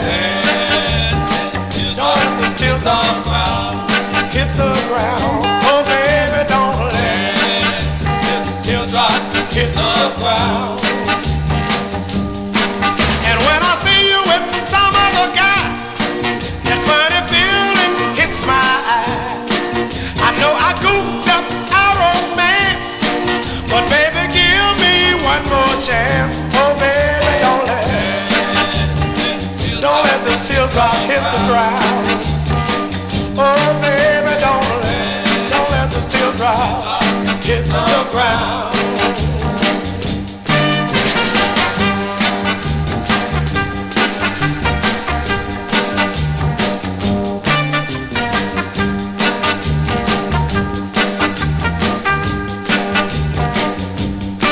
I'll never lie, I'll cheat again, if you just let me come back in.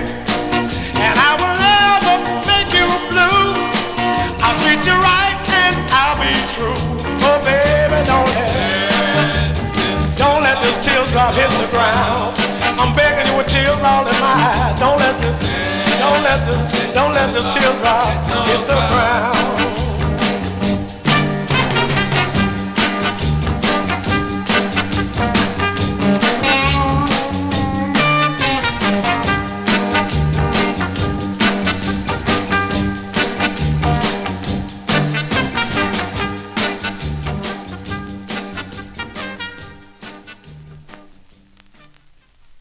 Now, when they're going out to Edmund Williams there, that's the sound of the Five Royales. The Five Royales, July 62, featured it on the second label, ABC Paramount Records. Catch That Teardrop is the name of the tune. That is Johnny Tanner on lead. You hear them quite a bit on my Saturday night show with their early stuff on Apollo and also on King Records.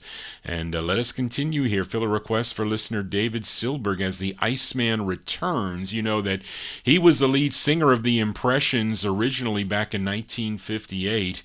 They recorded for the Falcon record label. For Your Precious Love was his debut single.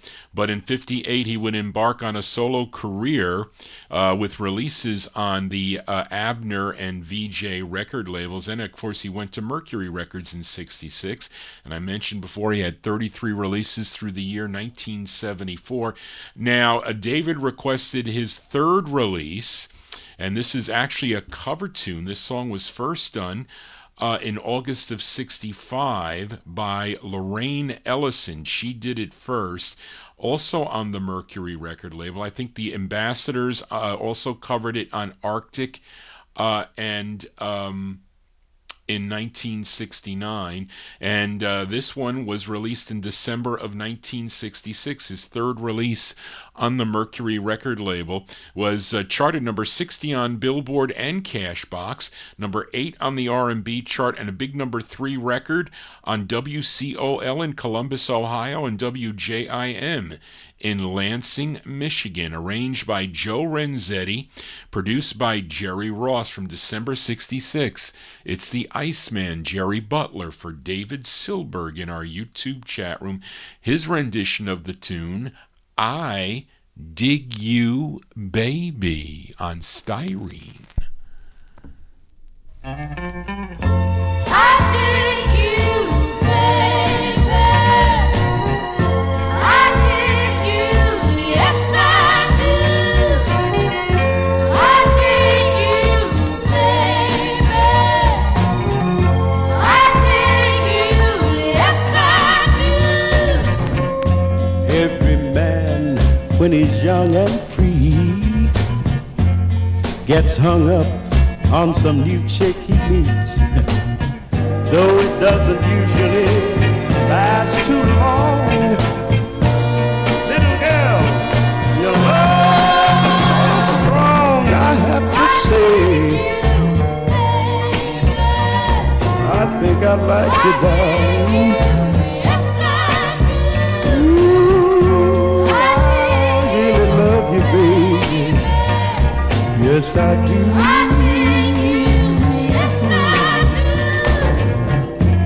You're that special kind of girl that makes a guy feel like he rules the world. You add that special something to my day. Lord knows you make it so easy to say, I dig you, baby. Oh, I wanna testify. I really, really love you, baby. Yes, I do.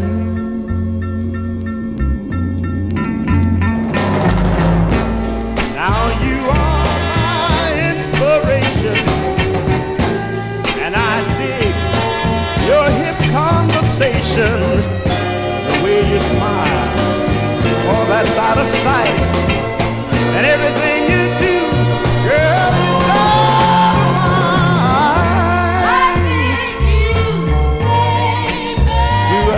Say, I dig you, yes I do. Oh, I really love you, baby. Yes, I do. I dig you, yes I do. Oh, I dig you, baby. I dig you, baby. Tell the whole wide world you I dig you, yes I do. How did I ever make you? Yeah, that's the Iceman there. That one there by request for listener David Silberg. That is Jerry Butler, his third release on the Mercury record label from December 66. His rendition of the tune, I Dig You Baby, as the Copyright Police came out on that 45. Well, what do you know? And again, if you dig what Johnny G is doing, please give me a thumbs up, and don't forget to subscribe to my YouTube channel. Tell your friends about the program here, as this is a unique way of entertainment. This is like entertainment and education and fun. The whole thing is to have a lot of fun in listening and chatting, etc. So thank you all for being here on this Wednesday evening. I know it's a school night for some of you, but let us continue. I'll be back tomorrow afternoon, by the way, at 3 p.m. Eastern Time for the 78 show, 1940s and early 50s 78s. Out of my collection. I play those by year, so you can actually see how the music progresses in such a short period of time. I do the same thing on Saturday nights from the early 1950s. We end sometime in 63, 62, 63, and lots of the records that I play here on the All 60s show sometimes cross over toward the can cross over to the end of that 50s show, so you can hear them on both. I mean, you won't hear them like on Saturday again, but they can based on the request, because some people don't tune into this program and other people tune into all my programs, which I think everybody should. But let's continue here. Let's fill a request for listener Mark McHugh in the UK. And I keep on thinking, would Mark be in the chat room? But he will not. So I'm going to play this for him because he's going to hear it on the archive. This is on Leonard Hartstone's IPG record label, which is out of New York City. This tune written by Betty Jackson and Jason Brown, arranged by Robert Banks. And we know Robert Banks. Now, the lead singer on this is Harry Starr, but his real name was Harrison William Pennington. And this is from December of '63. The group was known as Harry and the Keyavas, Keyavas. What is a Keyava, if anybody can tell me? I'm Johnny G acting stupid here.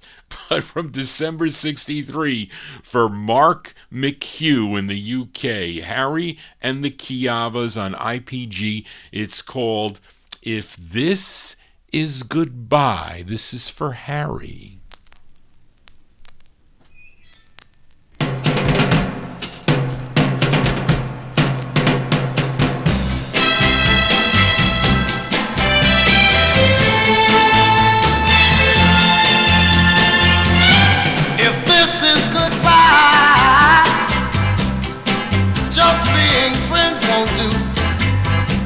Cause if you leave me, baby, my heart will follow you.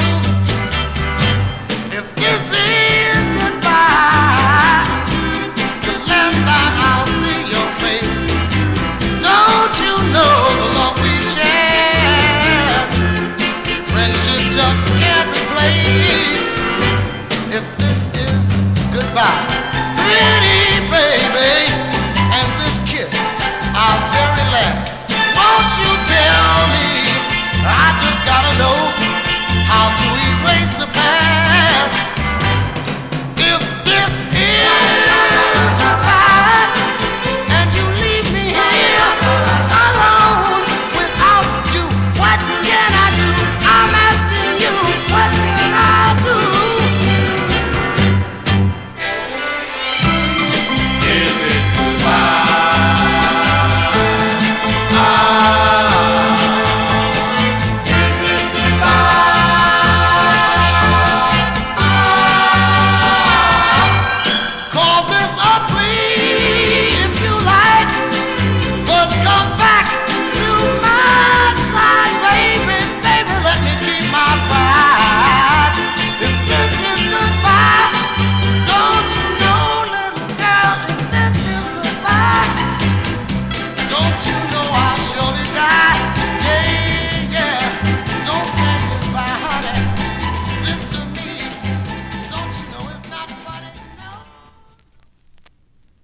Hey, whoops, Johnny G losing his mind. There you go. That one there going out to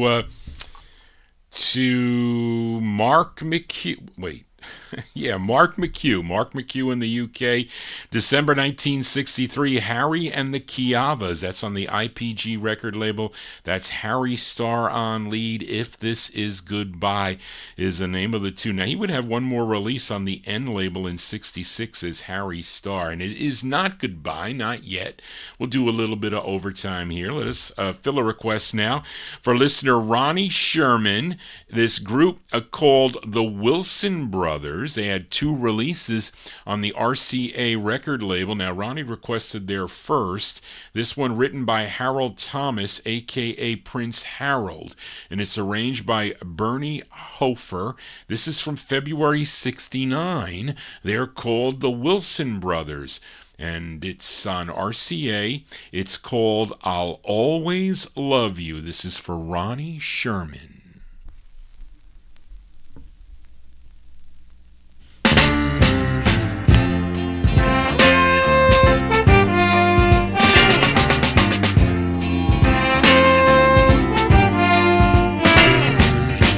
I can tell there's something on your mind.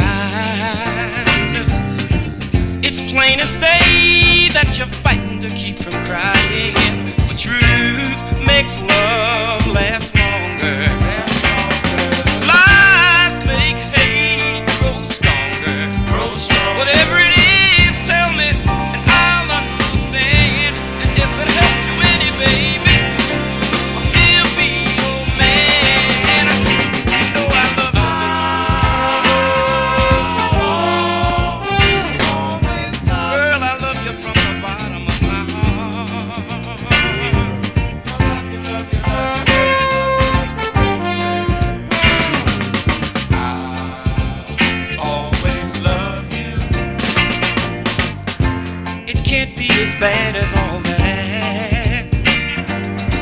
So why don't you take the load off your chest? Weight broke down the bridge.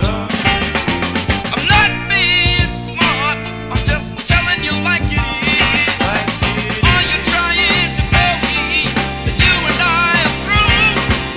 But if I lose your love, my love you never lose. Whoa, whoa. Baby,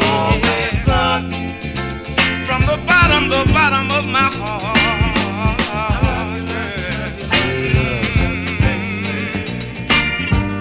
I always love you.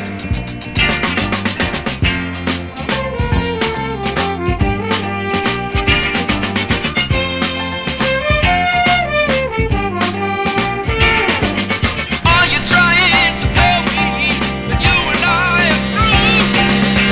But if I lose your love, my love you never lose. Whoa, whoa. And I'll always be by your side. So just call over me, baby.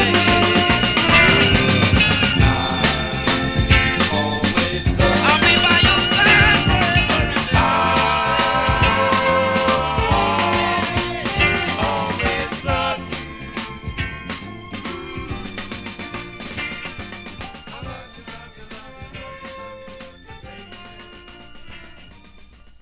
There you go. That one there by request for Ronnie Sherman. I didn't even know I had that record, Ronnie. I was like, when you sent me that, it was like, do I have this record? And I went and I looked. I said, oh, it's checked off. I got to find it last minute. I found it this afternoon.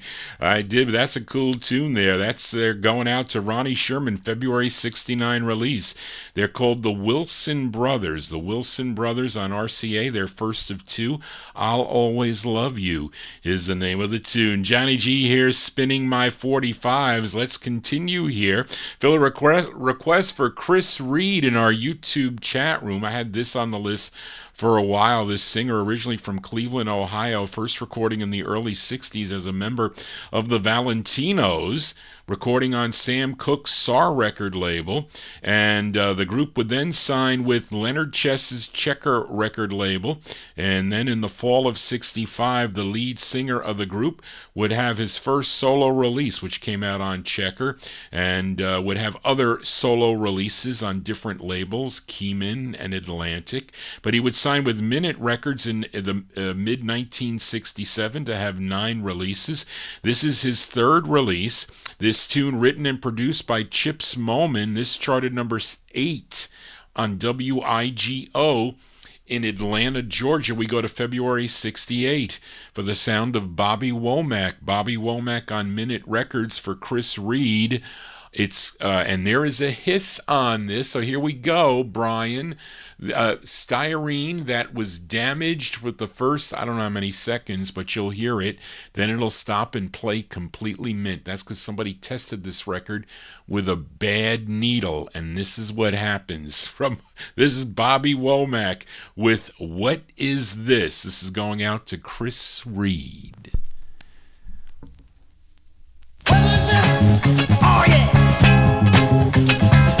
What is this? Somebody tell me. Yeah. What is this now? I like it. What is this? Look. What is this thing that's got a hold on me? What is this feeling that won't let me be? Even with my problems, I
That's going out to Chris Reed in our YouTube chat room. You see how that cleared up after a while? It was crystal clear after that. That's because somebody messed that up with a bad needle. But there you go, February 68, Bobby Womack on the Minute record label, his third release. What Is This? Is the name of the tune. This is Johnny G in the Vinyl Treasure Show. That's what this is. Thank you all for tuning in. Don't forget to subscribe to my YouTube channel and click that bell to get notifications when Johnny G goes live, and also consider giving me a thumbs up too. In the meantime, as the copyright police are out in full force here as we continue. And let's fill a request for listener Dennis Flew Hardy. Actually, this is a flip side request from last week. Featured a Bobby Bland for listener David Silberg last week. Featured the song The Feeling Is Gone on Don Robey's Duke record label, his 29th release, 29th of 55 for the Duke record label. Now, listener Dennis Flew Hardy asked for the flip side. This tune written by the label owner, Don Robey. This charted, it bubbled under at number 106, was number 19 on the R&B chart, and a big number 11 on KTKT in Tucson, Arizona from October 63. Let's give a listen to Bobby Bland. Bobby Bland on the Duke label for Dennis Flew Hardy. It's called I Can't Stop Singing. Bobby Bland.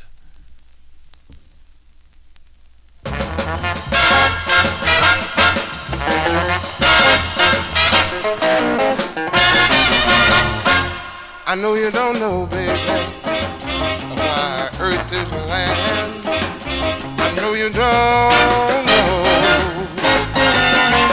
why a woman needs a man.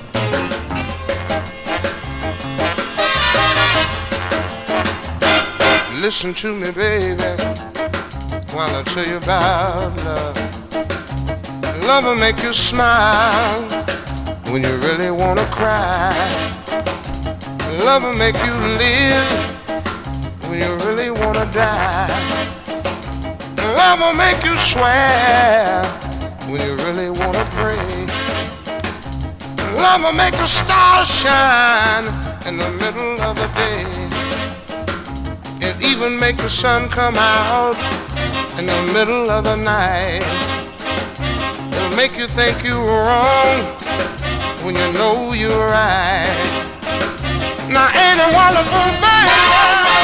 It makes you feel so good. Ain't it wonderful, baby?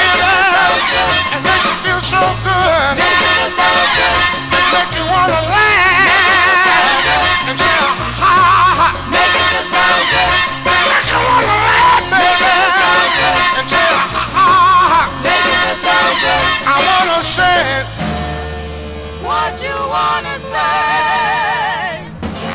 I want to tell you how I feel this evening.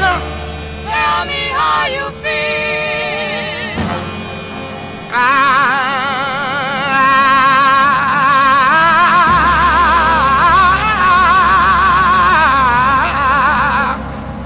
You know I can't stop singing. I feel so good. I can't stop singing. I feel so good.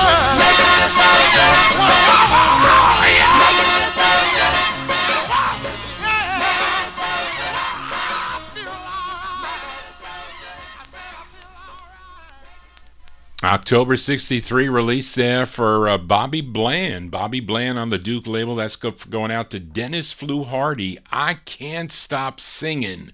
Thought he was going to say dancing. I Can't Stop Singing is the name of the tune. Let us continue here and fill a request for listener Edmund Williams in Queens, New York. This gal from Harlem, New York, born Doris Higginson, began recording as Doris Payne, had releases on Everest and Shirley Records back in 1960. She would sign with Atlantic Records in 1963 and change her name again to Doris Troy. She had 4 releases for the Atlantic record label. You know her biggest hit was her first release, a song called Just One Look. Now, Edmund requested her third of 4. It's a song she co-wrote with Gregory Carroll and Nick Ashford and Valerie Simpson. This is produced by Gregory Carroll, arranged by Horace Ott. That's another name. If I see on the label, I'll buy it. Horace Ott. This charted number 128. It bubbled under at number 128. 42, and it was number 42 on WWGO in Salt Lake City, Utah, from February 64. Going out to Edmund Williams, Doris Troy with Please Little Angel. Wait. There.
That's February 1964 release there for Doris Troy. Doris Troy and the Atlantic record label. Please Little Angel is the name of the tune, and that is for Edmund Williams. He also requested the flip side here, and we're going to flip it over here. This is a song she wrote together with Gregory Carroll and Eddie Gale, again arranged by Horace Ott. Let's flip it over here. Doris Troy. This is the B-side from February 64. It's called One More Chance. On this earth, no one is perfect,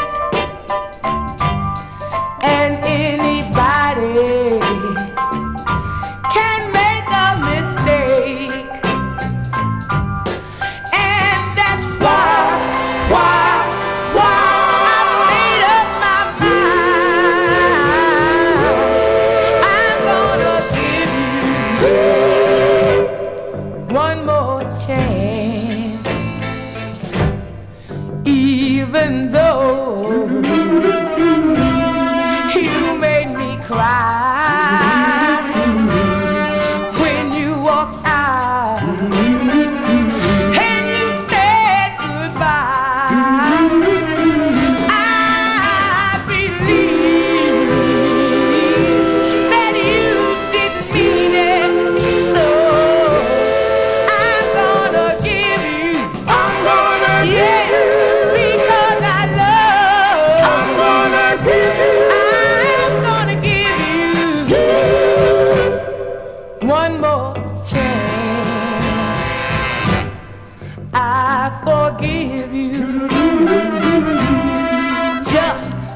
time, 'cause I love you and you're mine, all mine, and that's the reason I've made up my mind, yes I did, that I'm gonna give you,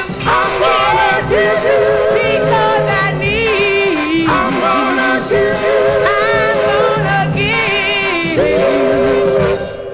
one more chance. Oh my darling, I love you. I'm gonna give you that I need you. One more chance. I'm gonna give you. I'm gonna give you one more chance. One more chance. B-sides here on the Vinyl Treasure Show. There you go. That one there by request for Edmund Williams there. The sound of Doris Troy, her third of four on the Atlantic record label. Song entitled One More Chance. Great two-sided 45. The A-side was called Please, Please Little Angel. And I have to tell you, as far as the request goes, Johnny G is multitasking here all the time, so sometimes I'm going to miss. Sometimes I remember because I have a photographic memory because I may see it there, but it's hard for me to jot down things when I'm doing the show because you got to realize I'm manning two turntables. I got requests from 40 people behind me. I have to monitor the Oldies and More chat room. I have to monitor the YouTube chat room. I have to monitor the levers so I get the right loudness and anything else that goes on here. And sometimes Charlene drinks a lot of water, so she'll take many bathroom breaks, so she might miss it. So I can't promise you that I'll always see your requests in the chat room. Usually on YouTube, if you type it in on the YouTube page, I will see it. Now, I know some of you maybe don't have, the capability of doing that. So you'll have to, okay, if it's in the chat room there, maybe you have to say it multiple times and Charlene will see it or I'll see it. And then I'll tell her to take a note of it. But I can't, if I don't see it, I can't, and sometimes Charlene leaves them off the sheet for me, and I have to look through 700 boxes of records to find it. So sometimes I won't be able to find the request. So that's all I'm saying. If it was MP3s, people that do their show with MP3s, they can just drop and drag. That's easy to do. But when you play real records and you're by yourself, I don't have a producer or an assistant here to help me. It's very difficult. And I have 195,000 records, so it's hard to do it. And then I'm doing 3 shows also. So if you don't hear your request, it's either I didn't get it or I didn't find it or I don't have it. So that's how it goes. Most of the time I have the records. And most of the time I would say 99% of the time all the requests are fantastic requests, and you can see by the remarks in the chat room. So for those people that make those great requests, continue to do that because that is a good thing to do. So anyway, so thank you, and that's how it is. So you can either email me at vinyltreasures@aol.com. Some people post it on YouTube, and therefore I get that instant email. Or some people text it to me. I get a text on Facebook. They ask me to be their Facebook friend. They'll text me. Or what else? How else do I get them? Sometimes, and when I would see Ronnie Sherman at the record show, he would hand me a piece of paper with his requests, which was pretty cool. But anyway, I digress. Let's continue here on the Vinyl Treasure Show. Let's fill a request now for listener Frank Gingaro. This group called The Compliments. Wait,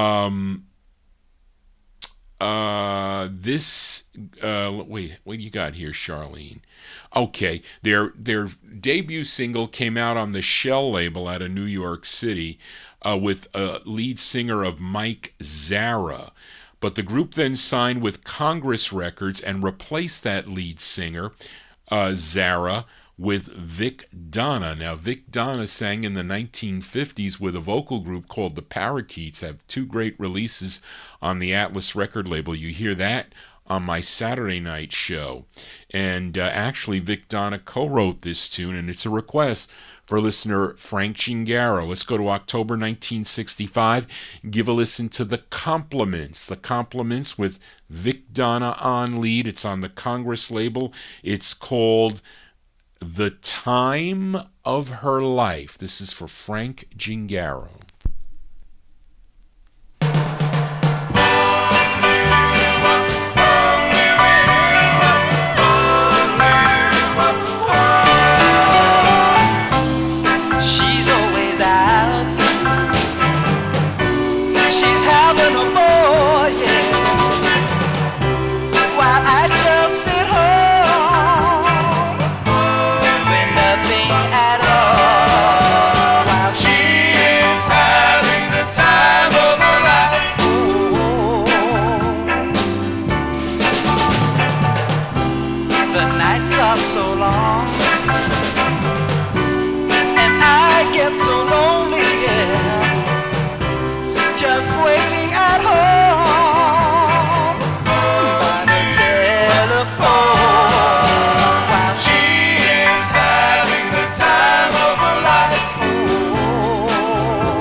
There you go. That one there going out to listener Frank Gingaro. That's the sound of The Compliments, October 1965, released there on the Congress record label. The Time of Her Life is the name of the tune. That is with Vic Donna on lead. Let us continue here on the Vinyltreasure show.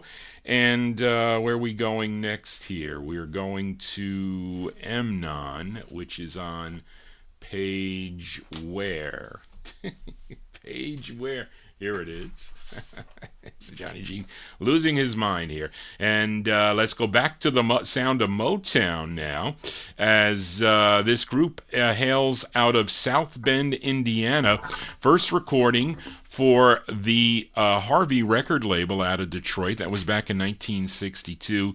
And Berry Gordy would eventually buy the Harvey label, and all the artists would transfer over to his Motown empire with releases on the Soul record label. The group had 30 releases on Soul Records between 1964 and 1977, and my aunt bought this 45 when it came out back in the fall of 1967.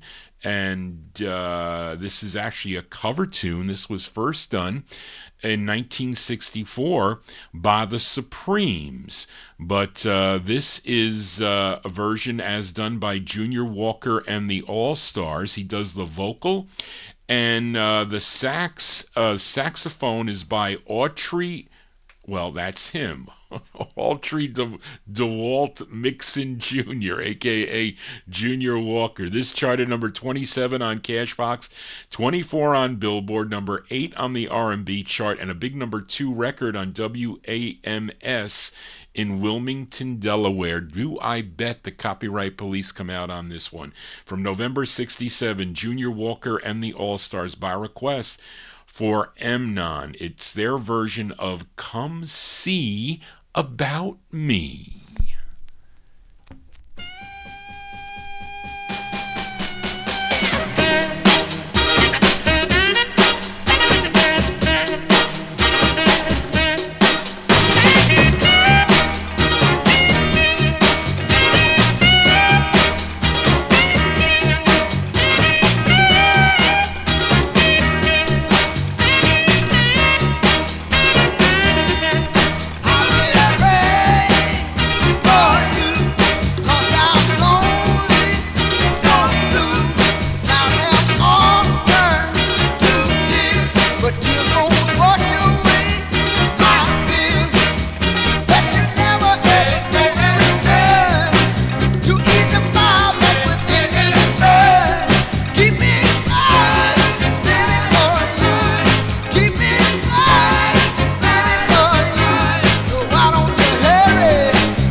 That's the sound of Motown here on the Vinyl Treasure Show. There you go, by request for listener Emnon there. Junior Walker and the All-Stars, November 1967, a cover of the Supremes tune Come See About Me. That one there on Berry Gordy Jr.'s Soul record label brings back lots of memories because she would play that record all the time. And also the flip side, when she gave me all her records, I wore out her copy. This is a crappy styrene copy. Didn't play that bad for what it was, but I had her copy here, but it's got too many scratches on it. Johnny G scratched it up. And but I would play the flip side of it as Emnon requested the flip side, and it's an instrumental, and I'm not bashful of playing instrumentals during the program also. And this is kind of like a mellow instrumental, which is pretty cool. I like it. This side, written and produced by Harvey Fuqua and Johnny Bristol. This is a request for listener Emnon. This is the B-side to Come See About Me. Junior Walker and the All-Stars from November 67 on the Soul record label. It's called Sweet Soul.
Yeah, we're pushing the envelope here with the Motown tunes. There, they blocked the they blocked the visual, folks. Hopefully, it'll be back momentarily. So don't fret. I hope they'll be back. But there you go. That's a B-side there for a listener Emnon. There. That's the flip side of "Come See About Me" by Junior Walker and the All-Stars, song entitled Sweet Soul. As we'll continue here for a few more, I want to play this request up next for listener Emnon. Now, this group included members Derek Martin, he was from Detroit, Michigan, and Howard Guyton was out of New York. Now, Derek began his career at age 17 when he joined Duke Ellington Duke Ellington. Wait.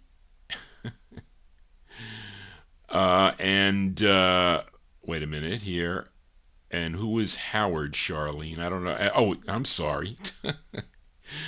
I should say this group consisted of Derek Martin and Howard Guyton. Now, Derek began his career at age 17 when he joined Duke Ellington's orchestra. Now, Howard Guyton was the cousin to Dave Baby Cortez, and they formed a group called the Pearls, and also the Sheiks. Now, and also Howie and the Sapphires, and they recorded on the Atlantic record label. No, this group was called the Top Notes. They had 4 on the Atlantic record label, and they were the ones that did the original version of Twist and Shout. You know, the ones that the Isley Brothers had a big hit with, but that song originally came out in 1961. Now, here's one they did on the ABC Paramount record label, and it's from January of 1963. These are the Top Notes, and it features Howard Guyton on lead. This is for listener Adrian Viterbo in our YouTube chat room. These are the Top Notes with I Love You So Much for Adrian.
There you go, by request for listener Amnon there. That's the sound of the Top Notes there. That's Howard Guyton on lead. I hope you can hear it, Adrian, there. January 1963 on the ABC Paramount record label, I Love You So Much is the name of the tune. Well, because of the YouTube spoiling our party here, we're going to close down at this time here. It's probably best time than ever to close down. So thank you all for tuning into the Vinyl Treasure Show this evening. Again, if you want to get in touch with Johnny G, you can send me an email at vinyltreasures@aol.com. That is the contact number. We are live on Oldies and More Radio, and also live on YouTube, although they temporarily blocked the show at this point. So maybe too many MOTOWN records. But anyway, so thank you, Charlene, again, for all your help. And again, if you missed any of the program, hopefully it should be on momentarily. Okay, it's coming back. It's coming back on here. So there you go. So we just heard the top notes there. Adrian, you missed your song. You can go back and check as soon as I'm done. It should be up on the archive. I'm sorry, folks. I have no control over what YouTube does. But evidently, maybe too many MOTOWN records tonight. But that's going to do it for tonight's show. So thank you all for tuning into the program. We're going to have one more record before we sign off. And probably appropriate to sign off here because this is a request for Edmund. I had it and I was holding back to play it because something's wrong with the press, but I'll close the show with it. So, but again, after it chased a lot of people away. But it's unfortunate. And again, I wish I would have a bone to pick with them if they post this show, which I would bet you they do. But thank you, everyone, for tuning into the program. Again, if you have not yet done so, and you can, please subscribe to my YouTube channel and click that thumbs up if you enjoyed what you heard tonight. And if you have a request, you should email me at vinyltreasures@aol.com. That is the best thing to do. And we're going to close the show for tonight. I'll be on tomorrow afternoon beginning at 3 p.m. Mark your calendars. 3 p.m. Eastern Standard Time for the All 78 show. If you go to my YouTube page, you'll see the upcoming show, so you can click that notification also. But again, you have to be signed in to YouTube. So thank you again, everyone. Thank you, Charlene, again for all your help. Our closer tonight, we're going to close again with Jackie Wilson. Where is the note here? For, here we go. For Edmund Williams. This is a request for Edmund Williams. This is on the Brunswick record label. This was his 41st release on the Brunswick label, and this was a cover song. This tune first done back in 1953 on the Capitol label by Jane Froman. But this was made famous in 1953 by Frankie Lane. This actually... Larry Chance and the Earls, as far as the Doowop fans go, was a big record for him. But we're going to close the show tonight from May 66, Jackie Wilson on the Brunswick label with his rendition of the tune I Believe. And I believe that we will continue with this show tomorrow afternoon. So thank you all for being here. Everybody continue to enjoy the program, and I look forward to seeing you on the next Vinyl Treasure Show. Just want to say, everybody, so long. Here's Jackie Wilson for Edmund Williams with I Believe. Please continue to believe. So long, everybody.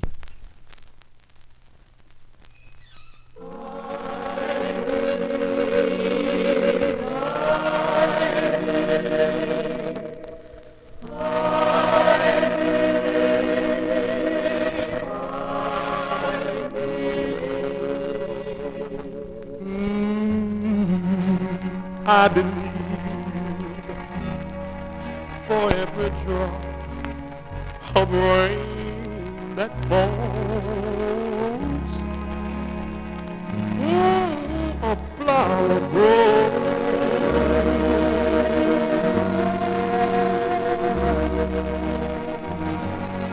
And I believe that somewhere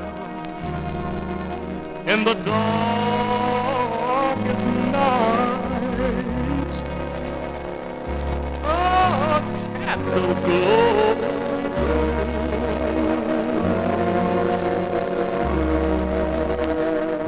I believe for everyone who goes astray,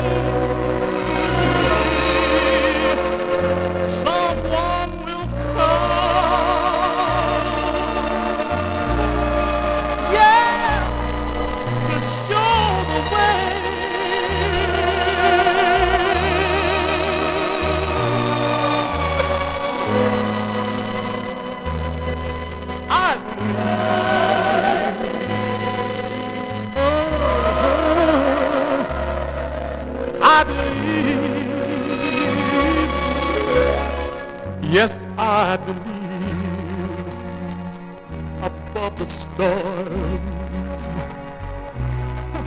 the smallest prayer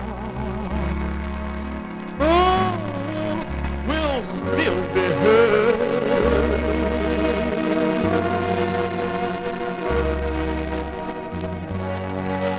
I believe that someone in the grave somewhere, he hears every word.